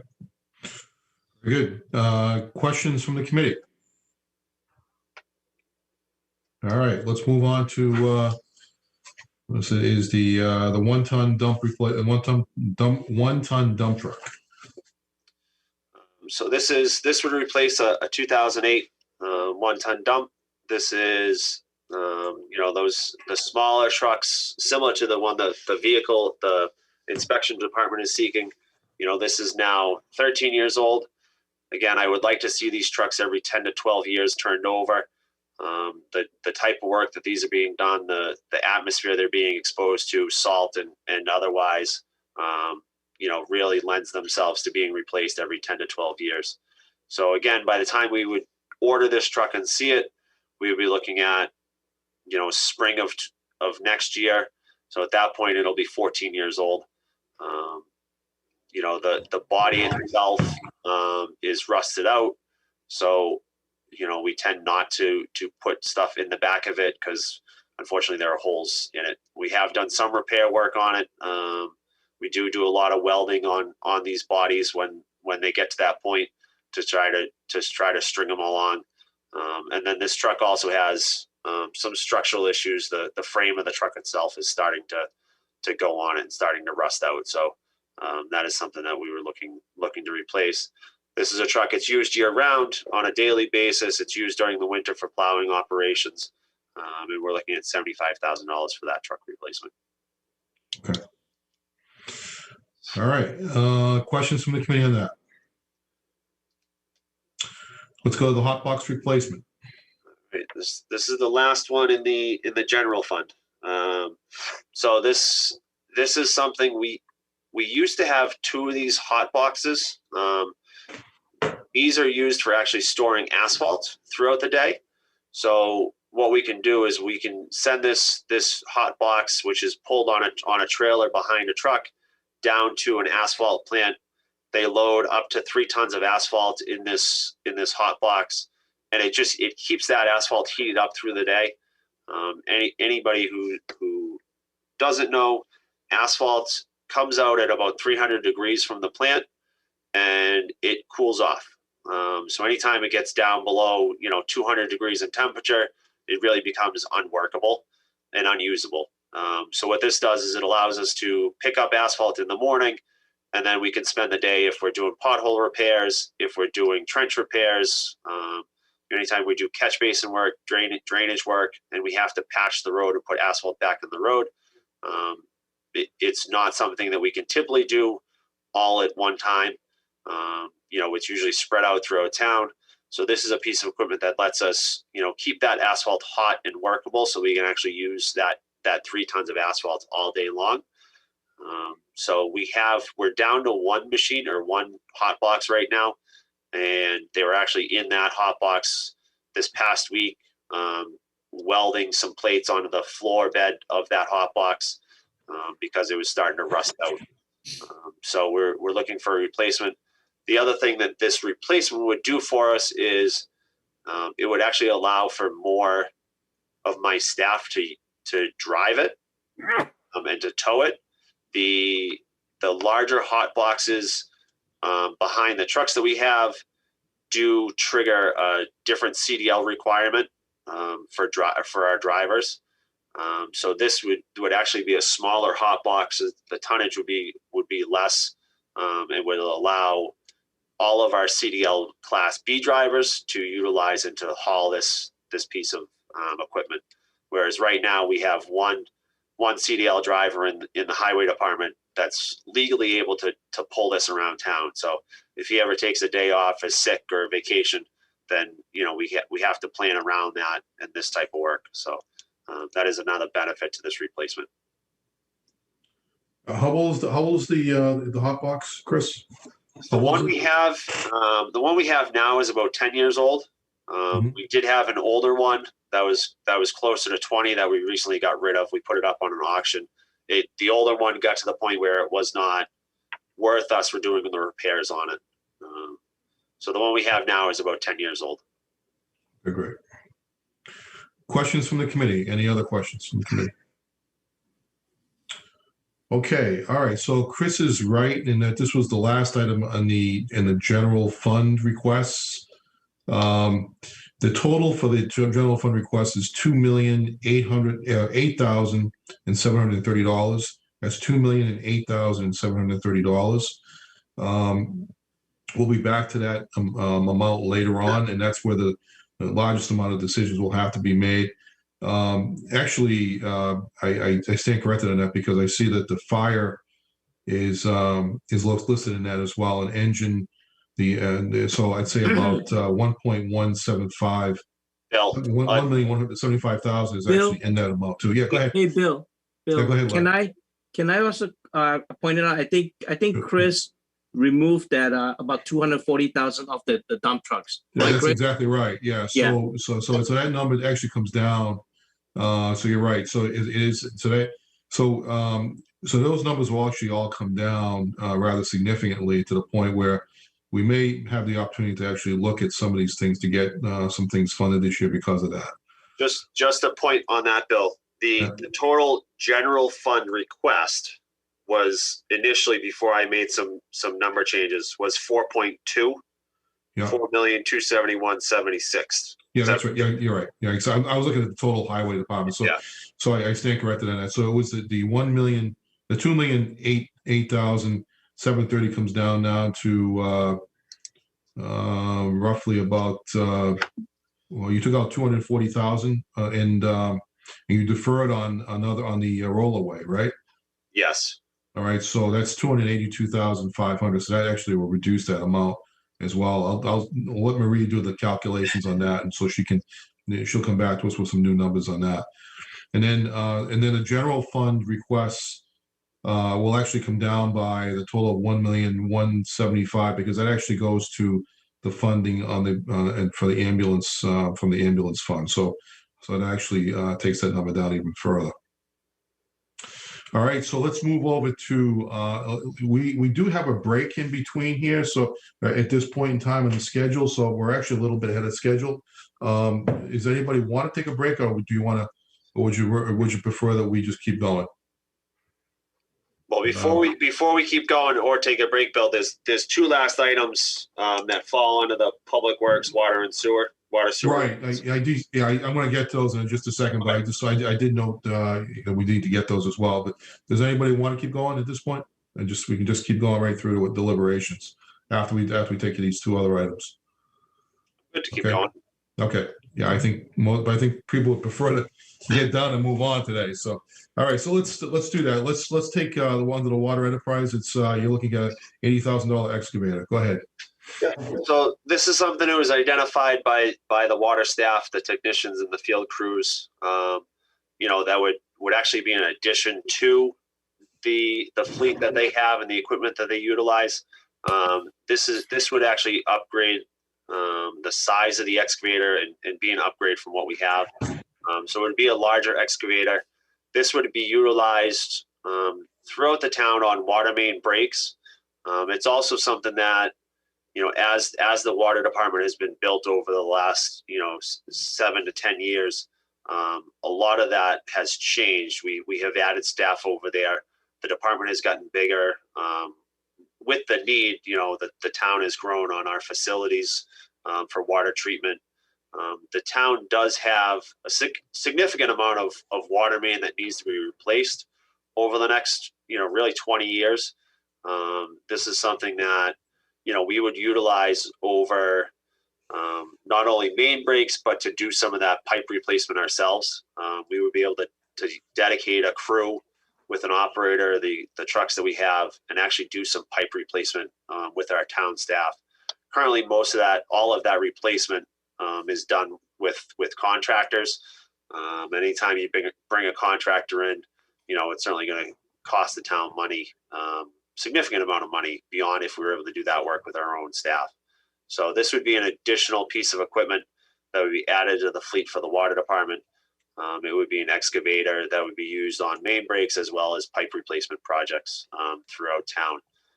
This is something I will say is, as an addition, the water and sewer department and the commission is going to push this off and defer this item. So this will be something that I'll get deferred out. This is going to get deferred out this year? Yes. Okay. All right. And so, all right. So questions from the committee? Okay. And then, all right. So that leaves the Chapter 90 amount, which is actually provided to us by the state. So go ahead, Chris. Yep. So the Chapter 90 funding for highway improvements comes from the state. They allocate funding to each town and city in the state based on road mileage, population, number of employees within the town itself. So it changes in a minor amount from one year to the next. We had initially put in a $650,000 budget number. The state has since released what their FY20 allotment allocation will be to Foxborough. That dollar amount will be $623,656. And this is something that we can utilize on our public roadways for our maintenance, whether it's crack sealing, some design work for some intersections, milling and paving, any of the repair work on the town roadways we can utilize this funding for. Did I hear you correctly when the other day when you mentioned that you could potentially use some of that money for the West Street Dam as well? I could do that if that's the thought would be we have to match that that grant up to $242,000 out of town funds. This is something I could work with a Chapter 90 coordinator on for the widening, the sidewalk, some of the curbing work, some of the other work. We could utilize some of this funding for that. Okay. All right. Questions from the committee on this? All right. So Chris is correct. We did get a letter from the state the other day indicating that number is down a little bit from 650 to about 623. And that's based upon the calculation and formula that the state uses to calculate that number. We actually think that number should be higher, but obviously, we don't have a lot of play in that number. It's a number that just they take care of through different calculations, and it's done on a statewide level. So we have to be sort of like subservient in that respect to how that works. So it's just we get the number and then we have to just work with it. All right. So any questions about any of the remaining items that we've just gone through? Any remaining questions on any of those items before we move to the deliberations part?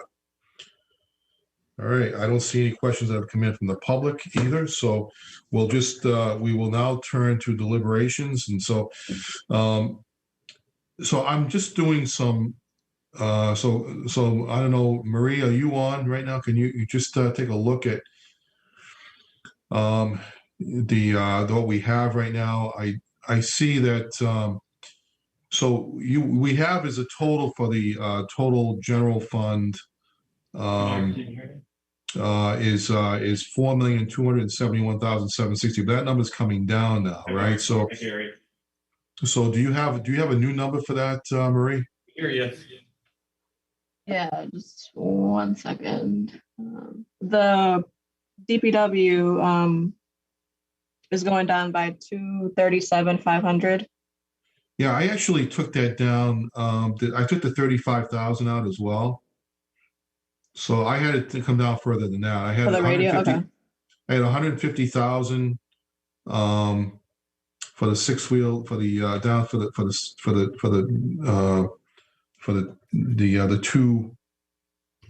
two six wheel dumps down to 150. All right. So then I also said that's a $240,000 savings, and then there was I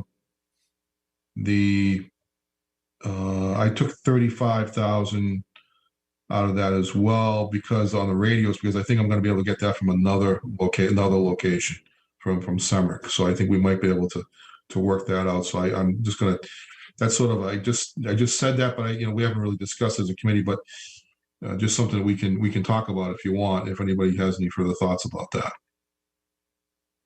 Bill, I have it as $317,500. Chris, am I right?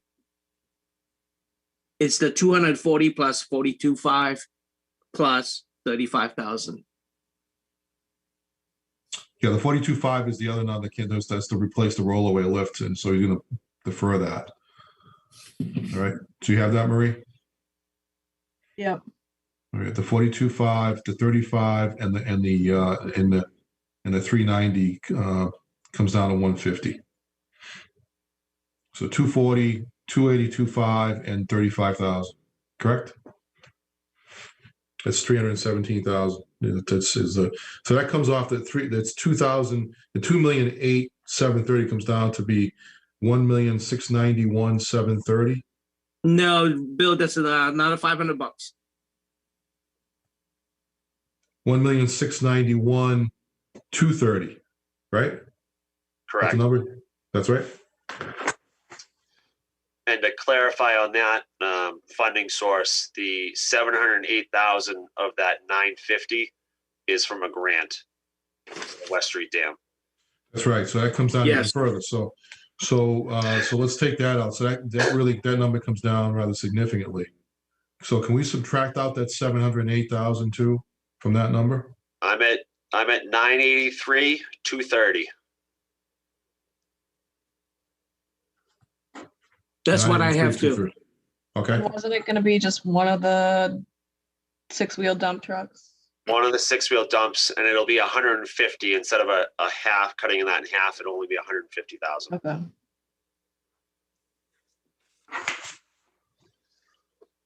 All right. Any further clarifications on actual funding issues?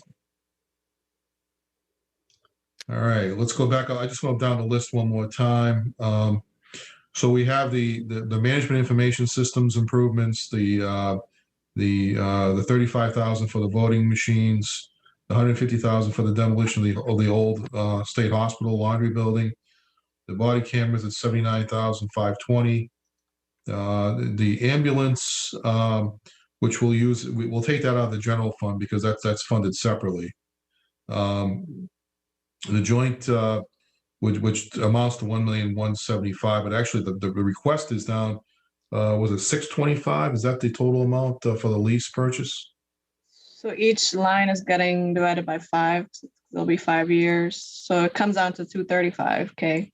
235K, 235,000 for that situation. So that's fine. So that gets reduced significantly. So that's good news. The replacement of the floor, 103,000. The pickup for the inspections department, 35,000, et cetera, et cetera. So we're looking at, so everybody's clear on everything we've gone through so far. All right. So what I'm going to ask the committee to do is that we provided each of you with a rating sheet. Each of the members of the committee a rating sheet. If you could bring up on your computer, there's a sheet that, and then it's a fillable sheet itself, which will give you the ratings of 1, 2, and 3. One being the fundable for this year, meaning this next fiscal year. 2 would be a deferral to the fall, and 3 would be a deferral to another fiscal year. Unclear as to what that would be. All right, so does everybody have that sheet? So we can, all right, do on there, it's in your email. It would be in your email that was sent to you by Marie, I believe it was. Okay. All right. Yeah. So, so I'm going to ask you all to take that information, fill it in as to what your rankings would be, and then once you finish them, you could email them directly to Marie, right? Marie Almodovar. Yeah. So return it back to Marie as you fill it out, and then turn it back to Marie, and we'll take about 30 minutes to do that, and then or even less if you all come back on. If you're as soon as you're ready and want to raise your hand, you can do that. And then if everybody, or just let me know, and then we'll send it back to you. Yeah, go ahead. Can I ask a question on Sure. the school department? Now, are we voting on 3 school buses, or are we going to vote for 4? Well, actually, the question came. I think what Bill had indicated is that the position of the committee should be that you support all 4, but whether you fund all 4 in this for next fiscal year is another question. He'd indicated he may have the funding at the end of the fiscal year to fund one of them. So I think the question, I think the committee has to take a position on is, do we support all 4 buses being funded? And then how we fund them is still a question because he thinks so. Even if this committee were to take the position that all 4 are eligible for consideration or for funding, you could defer some of it to the fall. You could defer, actually, if he has funding within the budget for this fiscal year, he could still pay for it. And then, but as long as the committee has considered it and determined it to be a worthy candidate for consideration, then I think then they can fund it based upon their available funds, or they can be funded through the capital requests, the capital system. Is everybody clear on that? So if let's say I support all 3 plus 1, all 4 buses, should I then assign a number 1 on the school buses, and then let the funding be decided down the road? Yeah, we can actually finalize the funding after we take those votes. Okay. I put a 1 next to it if you feel so inclined to do so. Yep. And then we can because Bill added really a 4th option there, and that was to fund it within the existing fiscal year, which is something that wasn't under consideration before we put the sheet together. All right. So it's really it's an option which really we didn't talk about prior to that. Yeah, I think to that point, the committee needs to recommend, Right. if that's the decision, to recommend all 4 buses. And then we can discuss where the funding comes from. Because if we only recommend 3 of those move forward, then if the funding source comes from somewhere else, we would have to reconvene and vote for that 4th bus, to recommend that 4th bus, if I recall correctly. That's correct. Oh, okay, Chris. Now back to your items. Let's say the 2-way radio or anything else. Should we then just put either 2 or 3, since we're taking it off the voting for this year? Yeah, I think we just defer those based on the 2-way radios. We think we haven't. Well, I shouldn't say that. I think we need to vote to recommend those and support those, and then it's a matter of where that funding comes from afterwards. Okay, so the same apply to the rollaway lifts, or should that be something for next year? No, just defer that, to push that off, put that into the 3 category. Okay, got it. All right, I get it now. And so I think the key thing, I think what we're going to do is that at the end of this, while we make our determinations based on the rankings, is that we may not have enough money to fund everything that we want to fund. So we're going to have to come up with some further decisions beyond that. So let's do that. Let's just go ahead and rank them according to what you feel is something that, whether you feel, it falls into the categories of 1, 2, and 3, and then we'll decide, and then we'll make some decisions following that as to what we can do. All right, everybody clear on that? All right, Ed, Ed, do you have that sheet, that funding sheet, the rating sheet? I did not get it on the original one that I'm working off of. All right, so it came in from an email from Marie. And it came in, was it yesterday, Marie, or the day before? Yeah, it was yesterday. It was yesterday. Okay, and it's in a Excel spreadsheet that was attached to an email that came in. Let me see. It was yesterday at it doesn't say what time it was, but It's around 12:30. well, 12:30. So and there were two attachments to that email. It says capital request rating sheet. It was sent to you, and then it says one's a PDF, I believe, and the other one is an Excel spreadsheet. Is that I correct? just sent it again right now. Okay, so you'll have it. Okay, thank you. All right. So if you fill in that, and then and you'll see an arrow next to at the top of the sheet on your email, and you can just actually forward it to Marie and forward it to Marie Almodovar, and she'll calculate the total. Okay. Okay, thank you. Very good. All right. So why don't we we'll take a few minutes, and then we'll be back in say about 15 minutes, and then we'll go from there. Okay. Thank you.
Okay,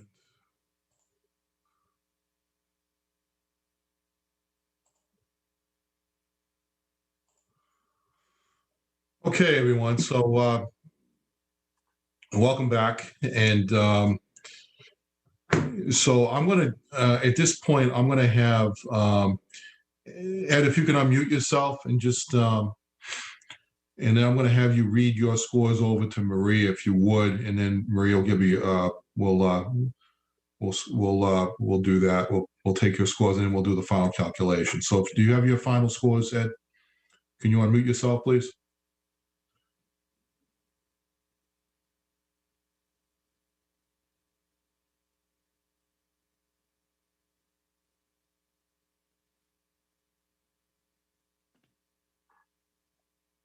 Ed, can you hear me?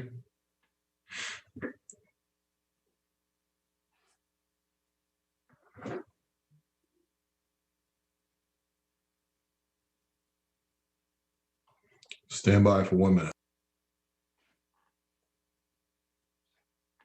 Hey, Marie, it's Larry. I sent you an email.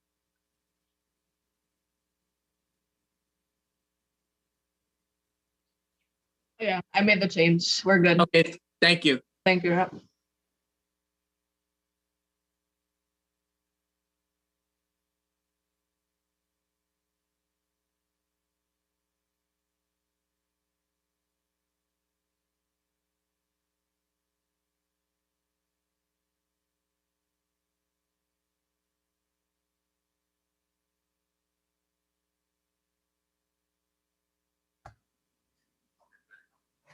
All right.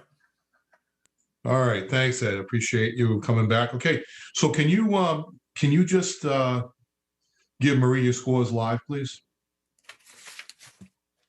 And we'll start with the information systems, management information systems. So what what's your score in that? Okay. Information system was a 1. Mhm. The voting machines, That's a 2. okay. The demolition of the old hospital laundry building, 1.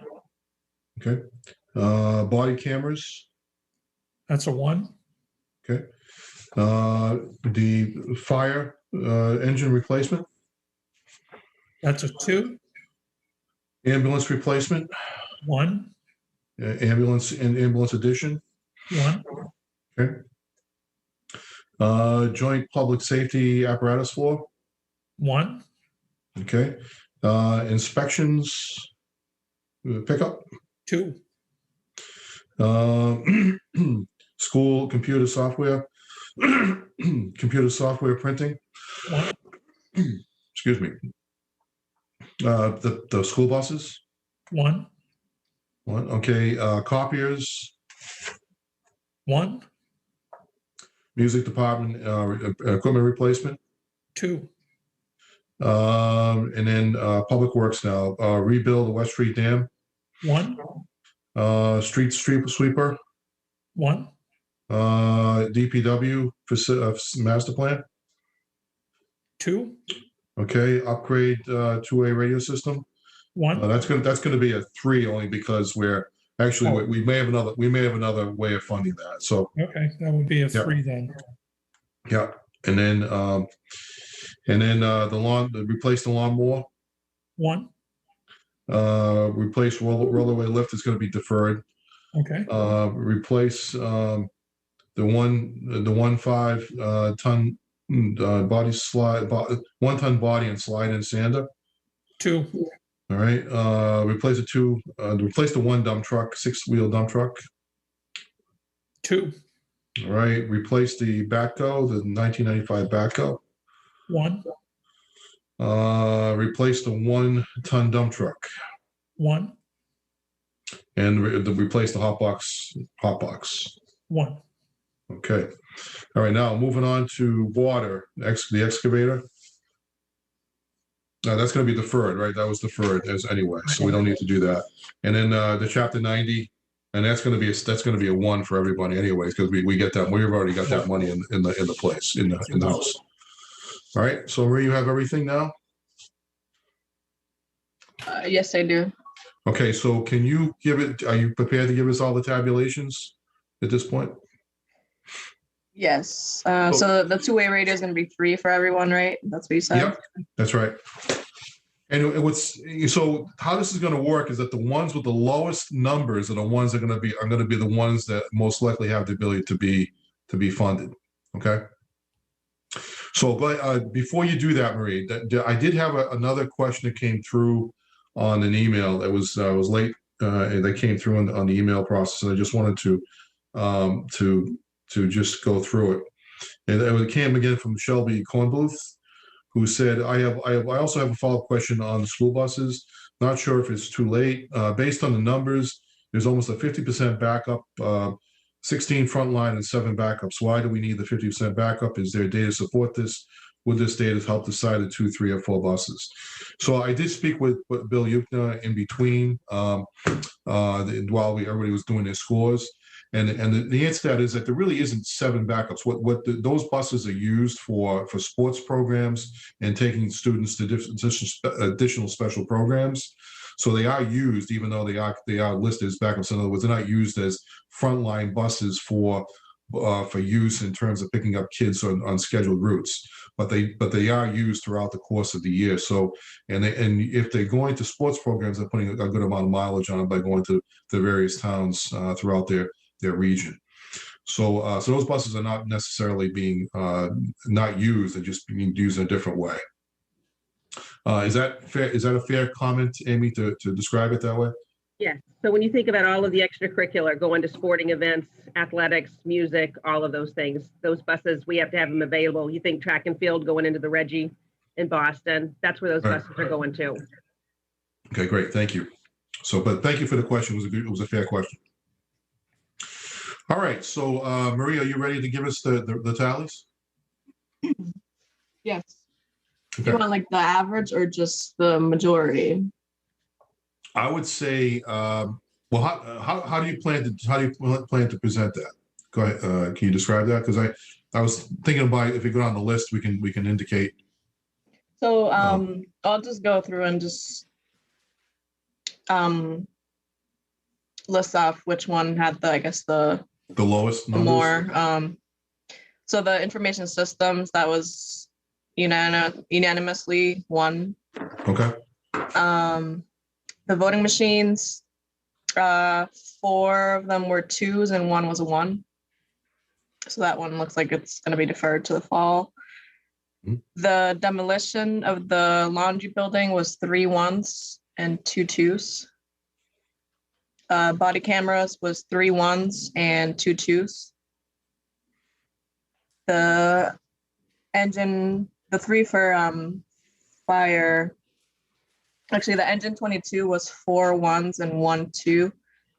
The 2 ambulances were all 1s. The apparatus floor, it looks like the majority was 2s. And so 3 2s, and then you have a 1 and a 3. The inspections pickup truck was 3 1s and 2 2s. The computer and software upgrades for the schools, the buses and the copiers were all 1s. The music equipment was 4 2s and 1 1. The West Street Dam was all 1s. The street sweeper was 4 1s and 1 2. The DPW facility was 3 2s and 1 1. The 2-way radio, it's all 3s. Can you go back to that? Can you go back to the DPW facility? The facility was 3 2s and 1 1. So that's only 4 4 scores. 2s, I mean, sorry. 4 2s, okay. 4 2s and 1 1. Okay, great. Thank you. The radio system was all 3s, as we discussed. The lawnmower was 4 1s and 1 2. The rollaway lift, that's all 3s. The 5-ton, I just heard an echo there. The 5-ton body and slide and sander was 3 2s and 2 1s. The 6-wheel dump truck, 3 1s and 2 2s. The 1995 Batco was 3 2s, 1 1, and 1 3. The 1-ton dump truck was 4 1s and 1 2. The hot box replacement was 3 2s and 2 1s. The excavator, that's deferred, so that's all 3s. And the Chapter 90 was all 1s. Okay. So all the least numbered ones, what does that total up to be in terms of the general fund expenses? Strictly general fund now.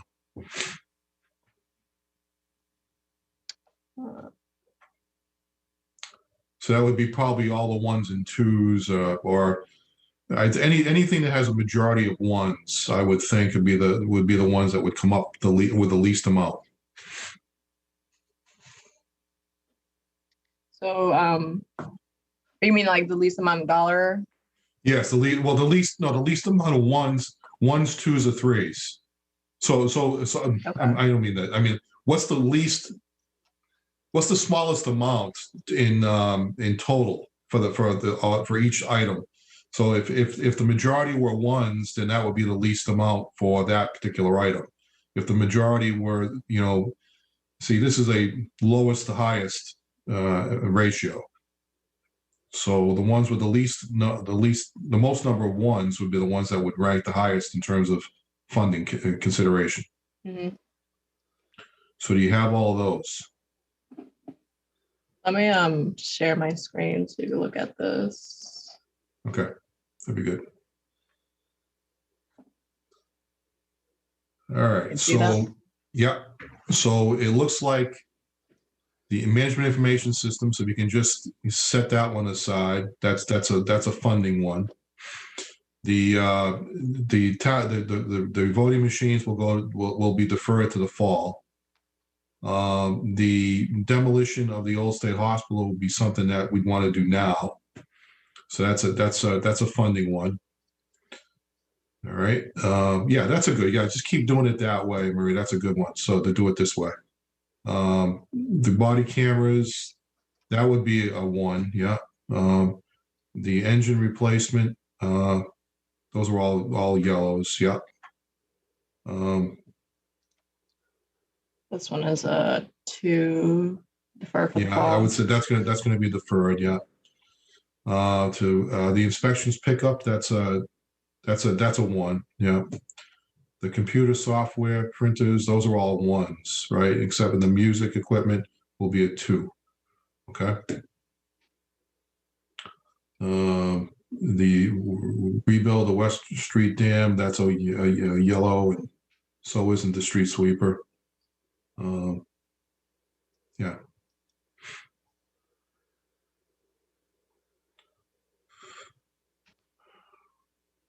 Okay.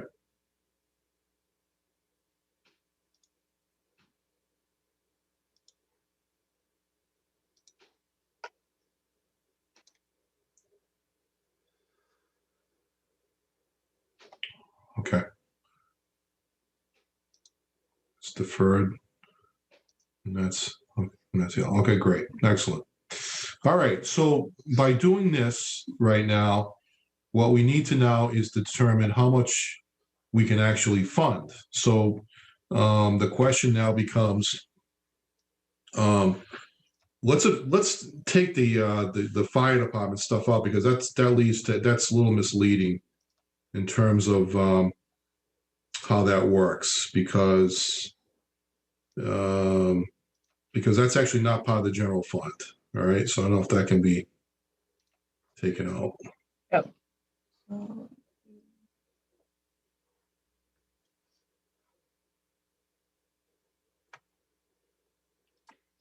So that's that. So if I just total everything,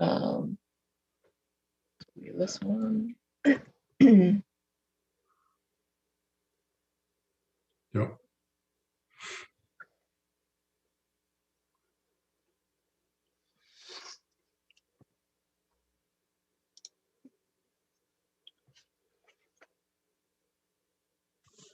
So the 242 would possibly be coming from Chapter 90, right?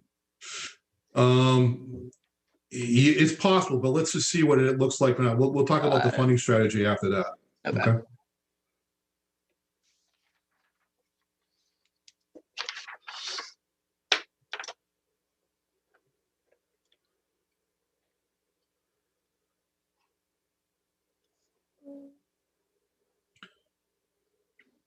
Okay. So 1.4 million, 1,430,750. All right, 1,437,50. Okay. And That's excluding the ambulance. Right. That excludes the ambulance. Correct.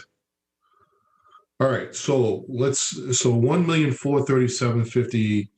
And so I guess at this question, so is everybody clear on that? What we've done so far? Any questions about that so far from the committee? All right. Does that work? Okay. All right, good. So now we're at the point now where we have to determine how much money we actually have to spend. So we don't even look at that until actually after we prioritize these things, because we want we want everything to be reviewed on its merits and not necessarily on the funding per se, and then we'll decide if we can afford it or not.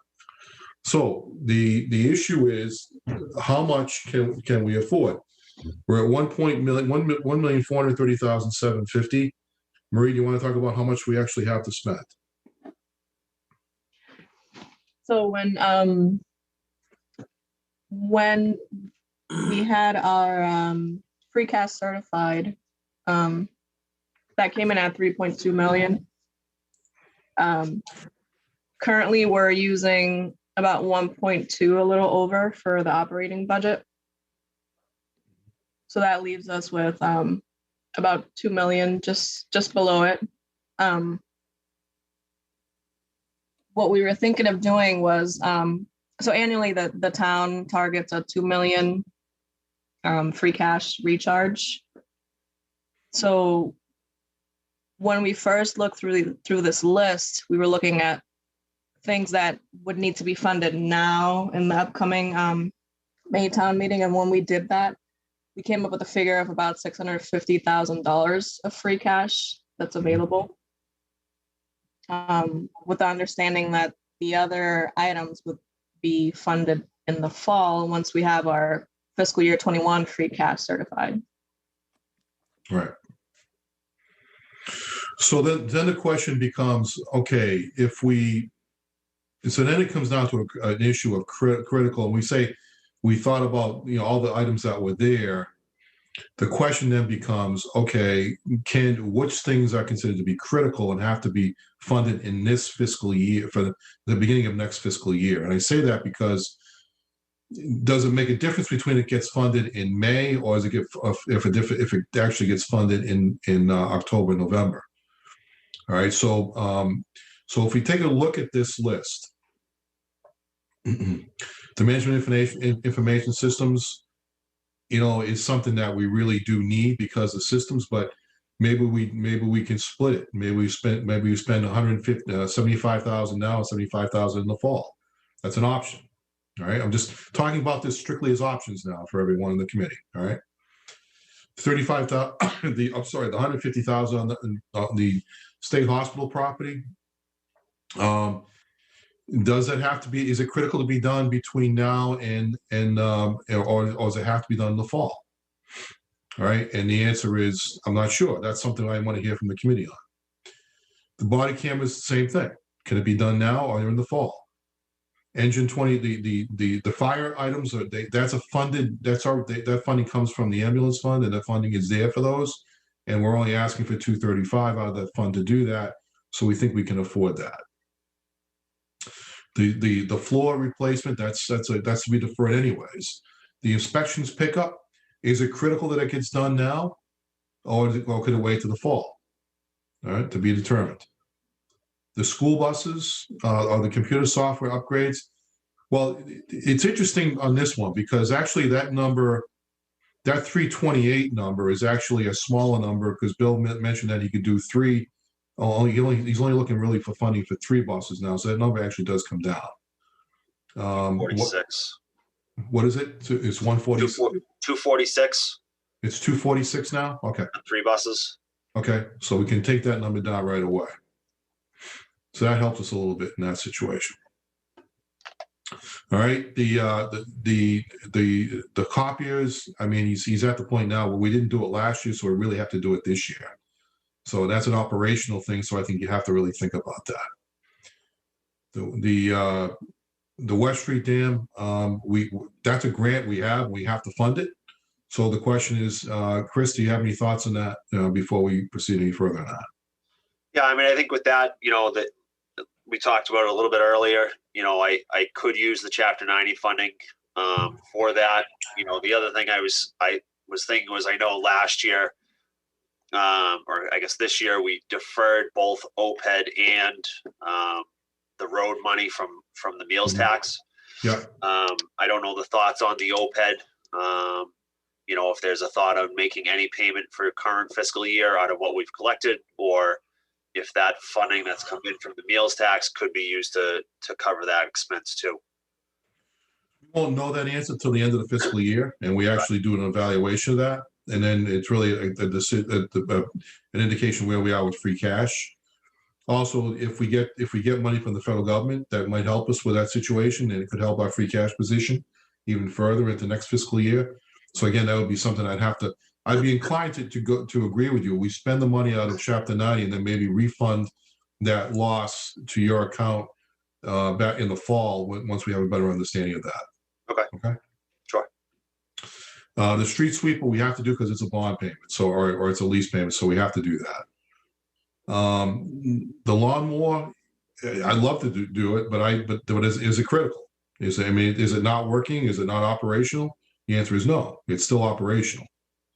The thing is to replace the 2-wheel dump trucks. Again, is it critical right now? I don't know. I didn't hear that from Chris. I already said he needed it, but I didn't say it had to be done in this fiscal year for next fiscal year at the beginning versus the fall.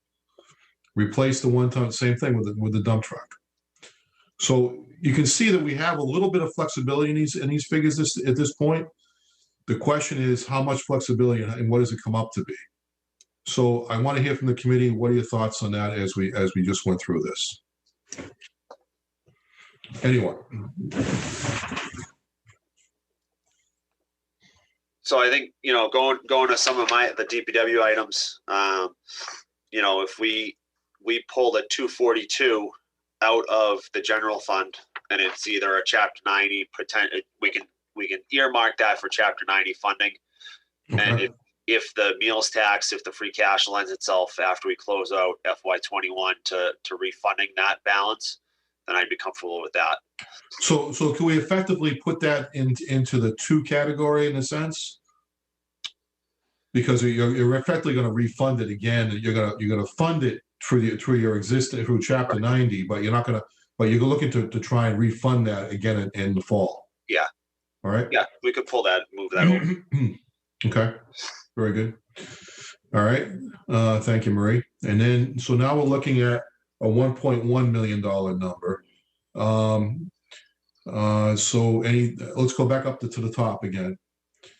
What is everybody's thoughts about the management information systems?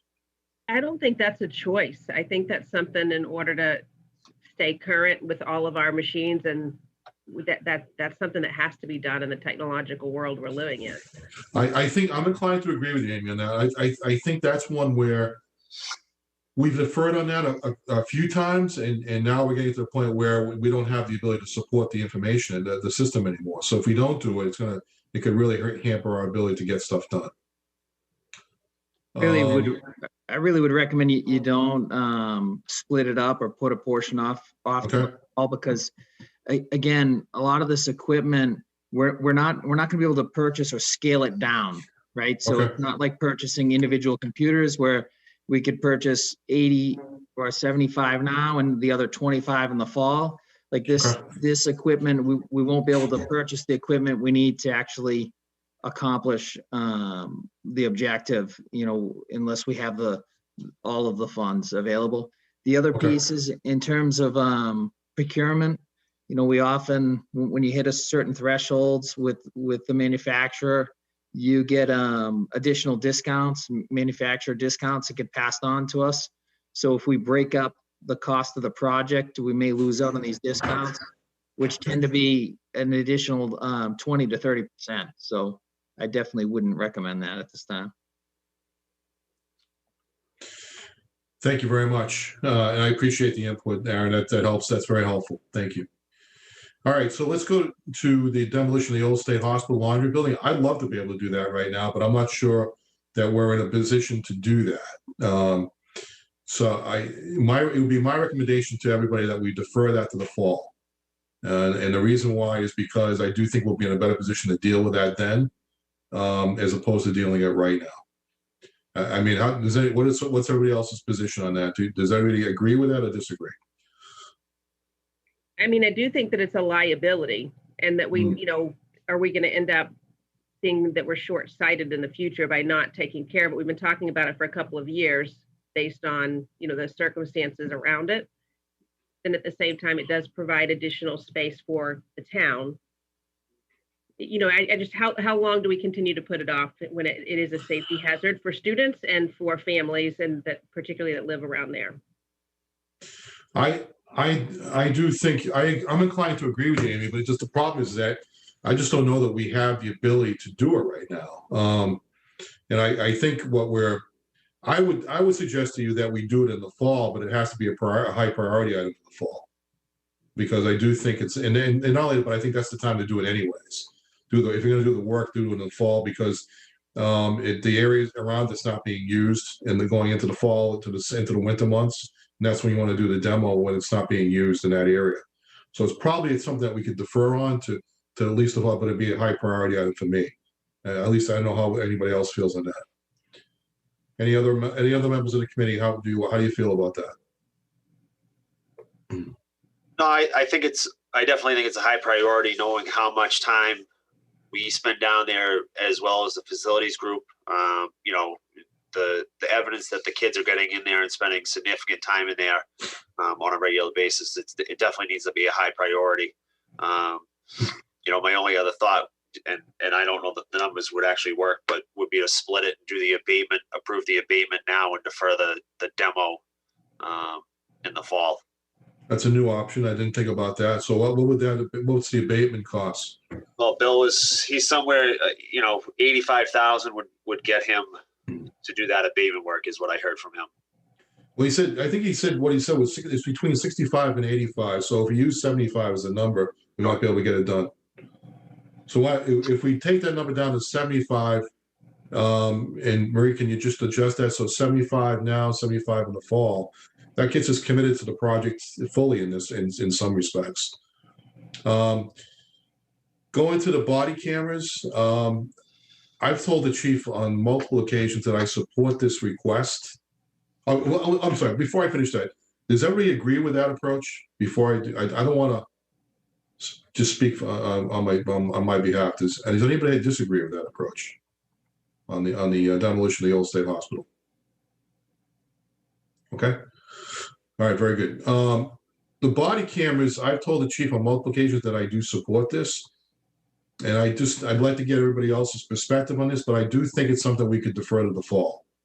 That being the case, that it's something that I don't think we have. It's important. It's something that we all think is vitally important. But I think we're in a better position to deal with it in the fall once we have a better understanding of our financial position. Anybody have any other thoughts on that? I don't know, Bill, if indeed the stadium opens up and we have full football season and other special events, I think that's the risk that Mike's trying to get across, to have that availability rather than running into a jackpot. But that's my biased input. Understood. So, anybody else feel strongly about this one? And we can always leave it there for the time being, and then come back to it later. Bill, it's Larry. Larry. I voted for one, but if it's a high priority for fall, I'm okay with that. Okay. Anyone else on the committee on that one? I do think it's a priority, and I'm with Larry as far as I had the one as well, but if it can be prioritized for the fall, particularly where Chief Grace was saying there's not the cameras in the cars either. So we know what's been happening in our world around us. So it is something that I would consider a priority. So, but you would prefer it to go, you'd be okay if it went to the fall? Yes. Okay. And I'm going to go to Chris. Any thoughts on that? No, I put it as a defer to the fall. So if that's where it ends up, I'm comfortable with that decision. Okay. All right. Let's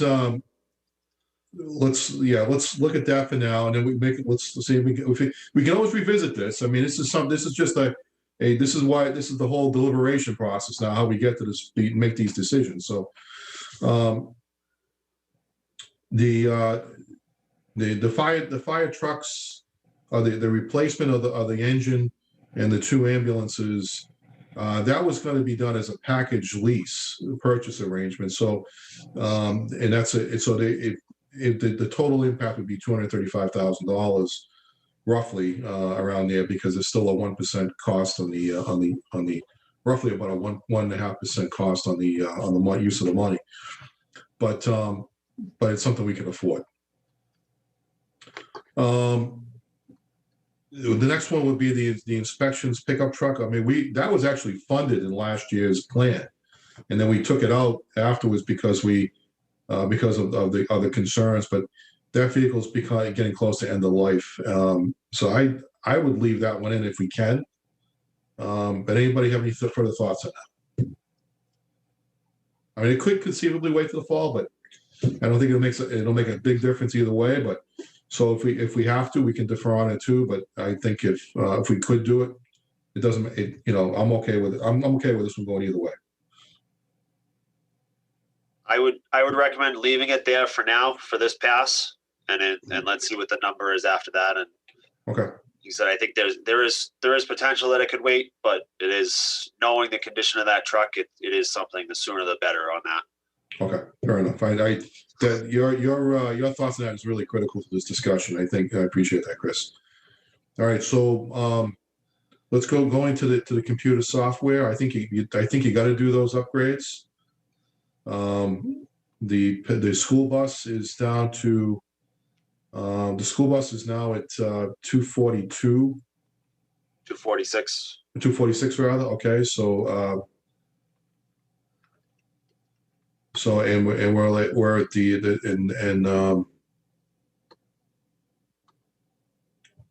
any thoughts on that? I mean, I don't know if we can't do those. Put it that way. I don't see that because we didn't get the buses funded last year, other than the mini, and we're just going to continue to be putting ourselves further and further behind if we don't at least. Right, it gets expensive. It gets expensive to not replace those now. I agree. Copiers, I mean, Bill made a pretty compelling that you have copiers throughout the entire organization. If they don't work, you don't have the ability to do your job. So they become more fundamental. And even though people don't realize that, they say, well, it's just a copier. Well, yeah, those copiers are important in the educational world, particularly because of the information, how it gets shared. And not everything is just done through a computer. So some things many things are done through copies, et cetera. So. And records have to be provided to people. They have to sign those records in many cases. So there's a lot of use of those computers, of those copiers throughout the course of the day. All right. So let's going down the list. Go ahead. Don't the 4 buses need to be approved anyways, whether he gets a grant for the 4th exactly one or not? Yeah, so either way, so the 4 buses are on the list for consideration. Thank you, Marie, for clarifying that. So even though they are approved, we're not going to approve funding for all 4. We're only going to provide funding for 3. So I would say, I don't know how you do that, but maybe I'll just keep this at that and then keep just it at 328, but or you could put it into 46 and put the remaining amount into the second into the fall. Just do it that way, only because even if he pays for it this year, this is just a planning document. So it just shows the, what we're going to fund in this plan for next fiscal year. All right, thank you. And also, when we were going through the slides earlier on the ClearGov, it showed $200,000 at the top for copiers. Just you might want to go back because we're saying it's 40,000, not 200,000. Oh yeah, it's a 5-year cost though. It's the 5-year cost. Okay. Yeah, 5-year cost. Okay. Yeah. Just want to make sure that it's clear that it's the 40. Yeah, it's that chart was showing the 5-year plan for the capital plan for 5 years, and so that's how it came up to 200,000. Now, thank you for bringing it up because it is important to clarify that for people. And the street sweeper is a that's a payment we have to make, so that's really not even a question mark at this point. The 30,000 for the lawnmower replacement, I'm inclined to defer it to the fall, but I'm open to conversation from other members. On that, I would push for that now, only because this is the season we would use it in, coming into spring and summer. If we push it off until the fall, it's something that we're not going to be able to utilize this year. I would almost defer the larger truck for 150,000 over the lawnmower. Okay. All right. Well, that's your operation, Chris. So and I don't mean to say that in a way that you're actually talking against your operation, but operationally, we know what you can survive and what you can't survive with. So I think that's important to know that. Yeah. No, and I think that knowing the lead time on the 6-wheel dump truck, the larger dump truck, pushing that off into the fall really isn't going to hurt. I mean, it'll push it until I wouldn't have that truck until March of next year anyway, if we voted today. So I would rather push off the 6-wheel dump truck to the fall and keep the lawnmower in there. How do you feel about the 1-ton?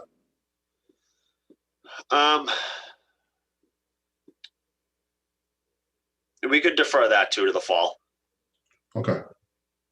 And then, this is a conversation I had with my staff, the supervisors that I went through the budget with, was, there's a good chance that a lot of this stuff is going to get deferred to the fall.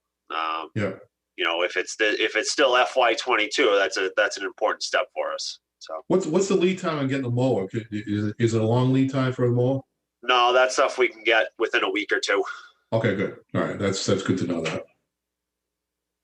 So let's go back up. So now we're at 727,000 in terms of funding at this point. Bill, can I ask a question? Sure, go ahead. And I know we're trying to get to about 650,000. So Chris, that $75,000 demo for this year, if we do it, what's the 75,000 for? So that'd be the abatement on the building. Yeah. So that would actually be hire somebody to go into that building and remove all the hazardous material out of it, which would line it up to actually be demolished and removed after that.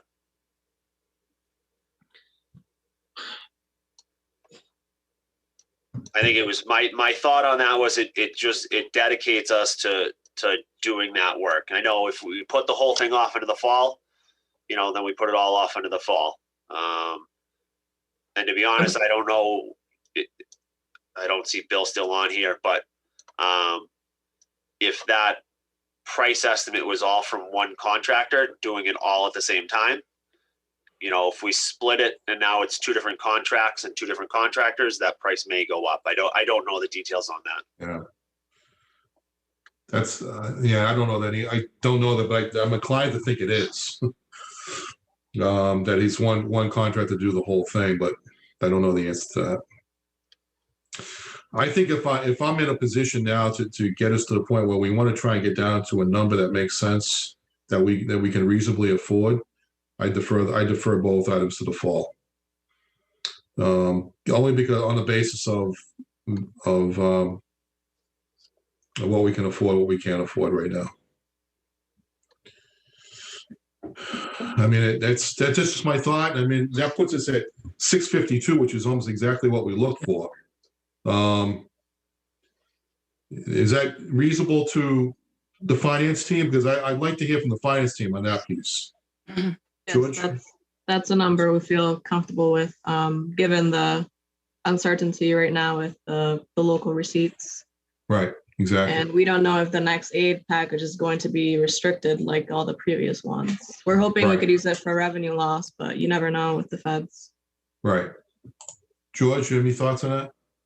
Well, I think now I mean, we have discussed that in the 650 was I mean, 2,000 isn't going to do anything. Off of it. Right. But I mean, it's close enough, but I keep saying it over and over again to you guys that I mean, you know, we're only pushing it off a few more months. The fall will come faster than we can you can even think about, and you know, and we'll try to get the rest done, and hopefully we'll be back into a normal situation then, and we'll have enough free cash that it'll be comfortable to do it, and we're not like hamstringing ourselves. The other thing that I want people to be aware of, and I didn't mention this earlier, but it's really important for everybody to know this, is that we actually are going to, our free cash, we're going to actually have an addition to the free cash that we didn't normally do in previous years. And that was that our health insurance account this year, Maya is going to be granted to all its member communities a benefits, a premium holiday, which will occur in June of this current fiscal year, which means that neither the employee nor the town has to pay the premium for a whole month.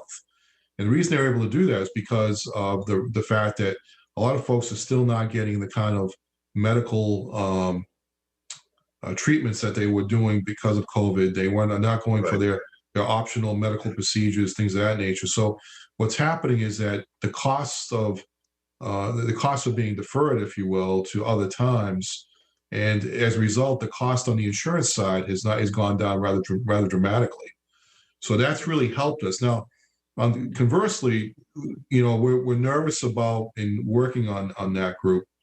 You know, there's a fair amount of nervousness that at some point the economy is going to shift and go back to full speed, and as a result, there's going to be a huge demand on the insurance rates, because a lot of these doctors and hospital facilities are going to start looking to do those optional procedures again rather quickly.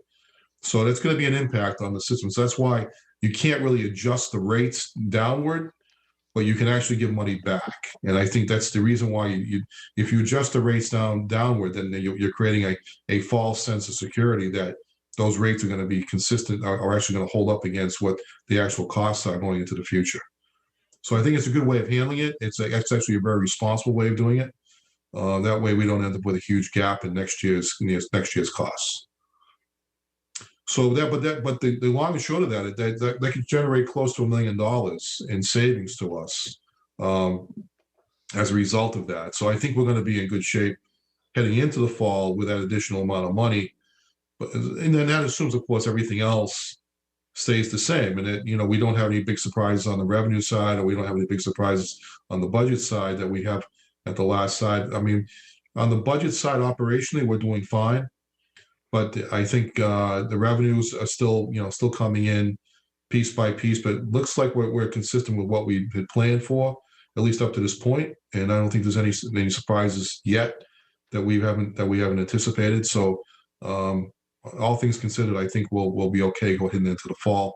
And that 778,520 number that we're looking to defer is something we might be able to deal with going into the fall fairly easily.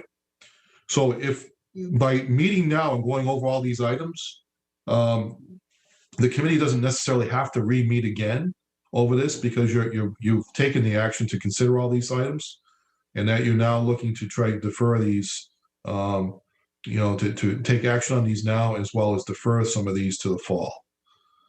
So at this point in time, I would, if there's any other questions before we take a vote on all of this, go ahead. My question would be, when we ranked these initially, we ranked them to fundable this year, defer to the fall, or defer to another fiscal year. That's correct. So the items that fell initially into that defer to the fall category, I don't believe are shown in Marie's 778 number. Is that correct? That's correct, yeah. Let me add those. I'll add those in now. Okay.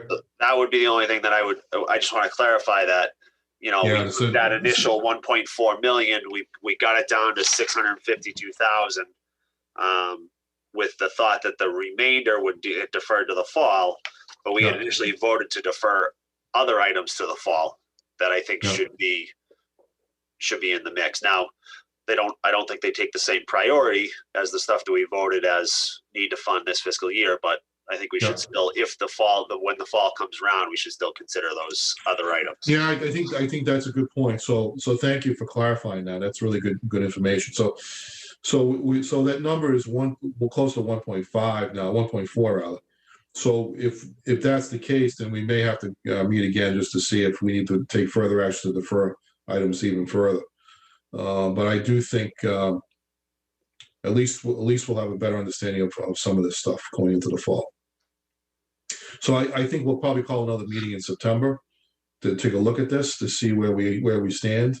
I'm not sure if we'll be certified in our free cash position by then, but at least we'll have some sort of an indication. Marie's been doing a pretty good job of sort of getting a good handle of where we are trying to close the books by then. So I think we should be in but at least a preliminary understanding where we are at that point. Is that fair to say, Marie, by September?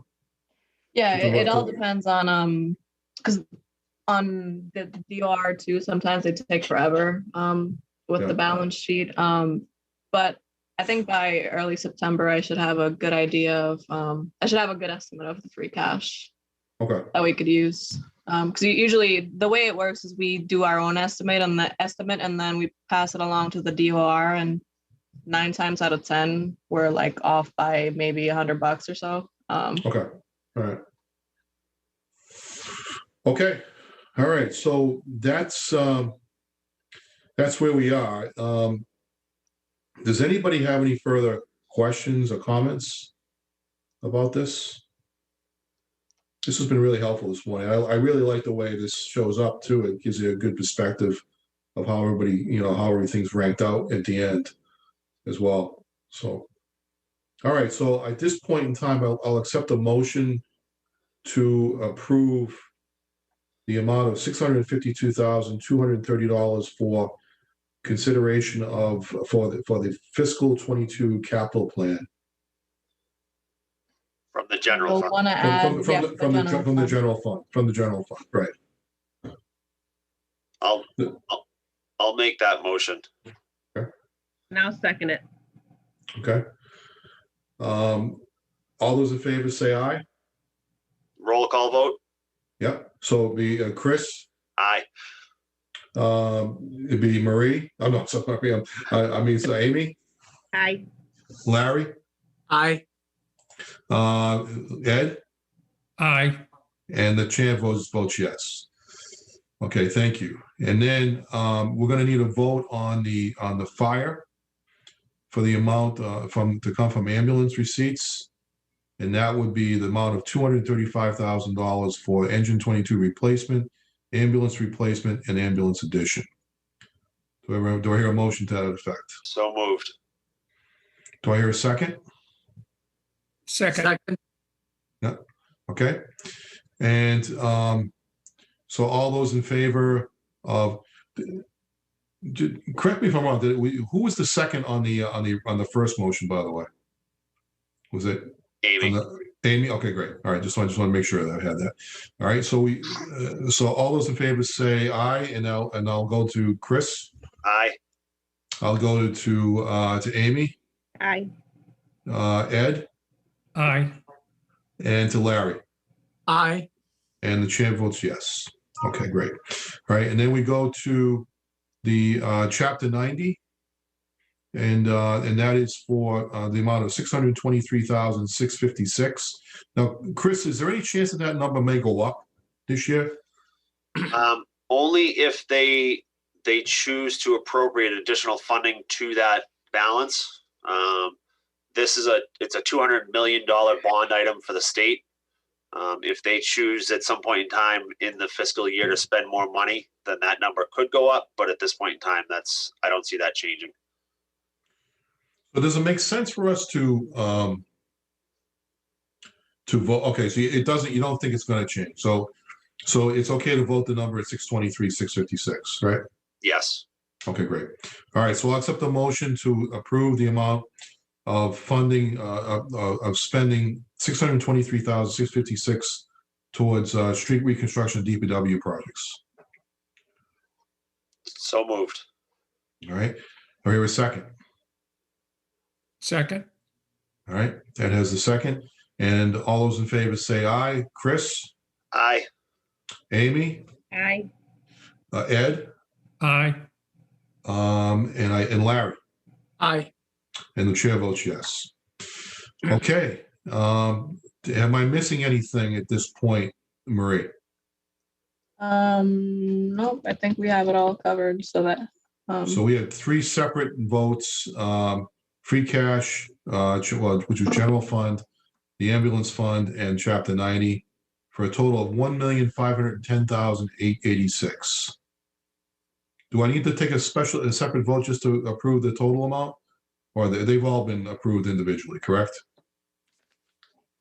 I think looking at minutes from last year, we voted everything individually based on the Okay. funding source. We did not take an overall vote. Okay, great. I just want to be, I just want to make sure. That's okay. All right. Do I hear, is there anything else we want to talk about right now? All right. I will take a motion to adjourn. So moved. All right. This way, a second. Amy? Second. Second. Okay, Larry. Roll call vote. Chris? Aye. Larry? Aye. Amy? Aye. And let me see. Ed? Aye. Ed? Okay, and the chair votes yes. All right. Thanks, everyone. It was really helpful for you to do this today. It was a great meeting. Thank you very much. Thank Have you. a great day, everyone. Enjoy Have a the good rest of your day. weekend, everyone. Enjoy the Bye. weekend. Thank you.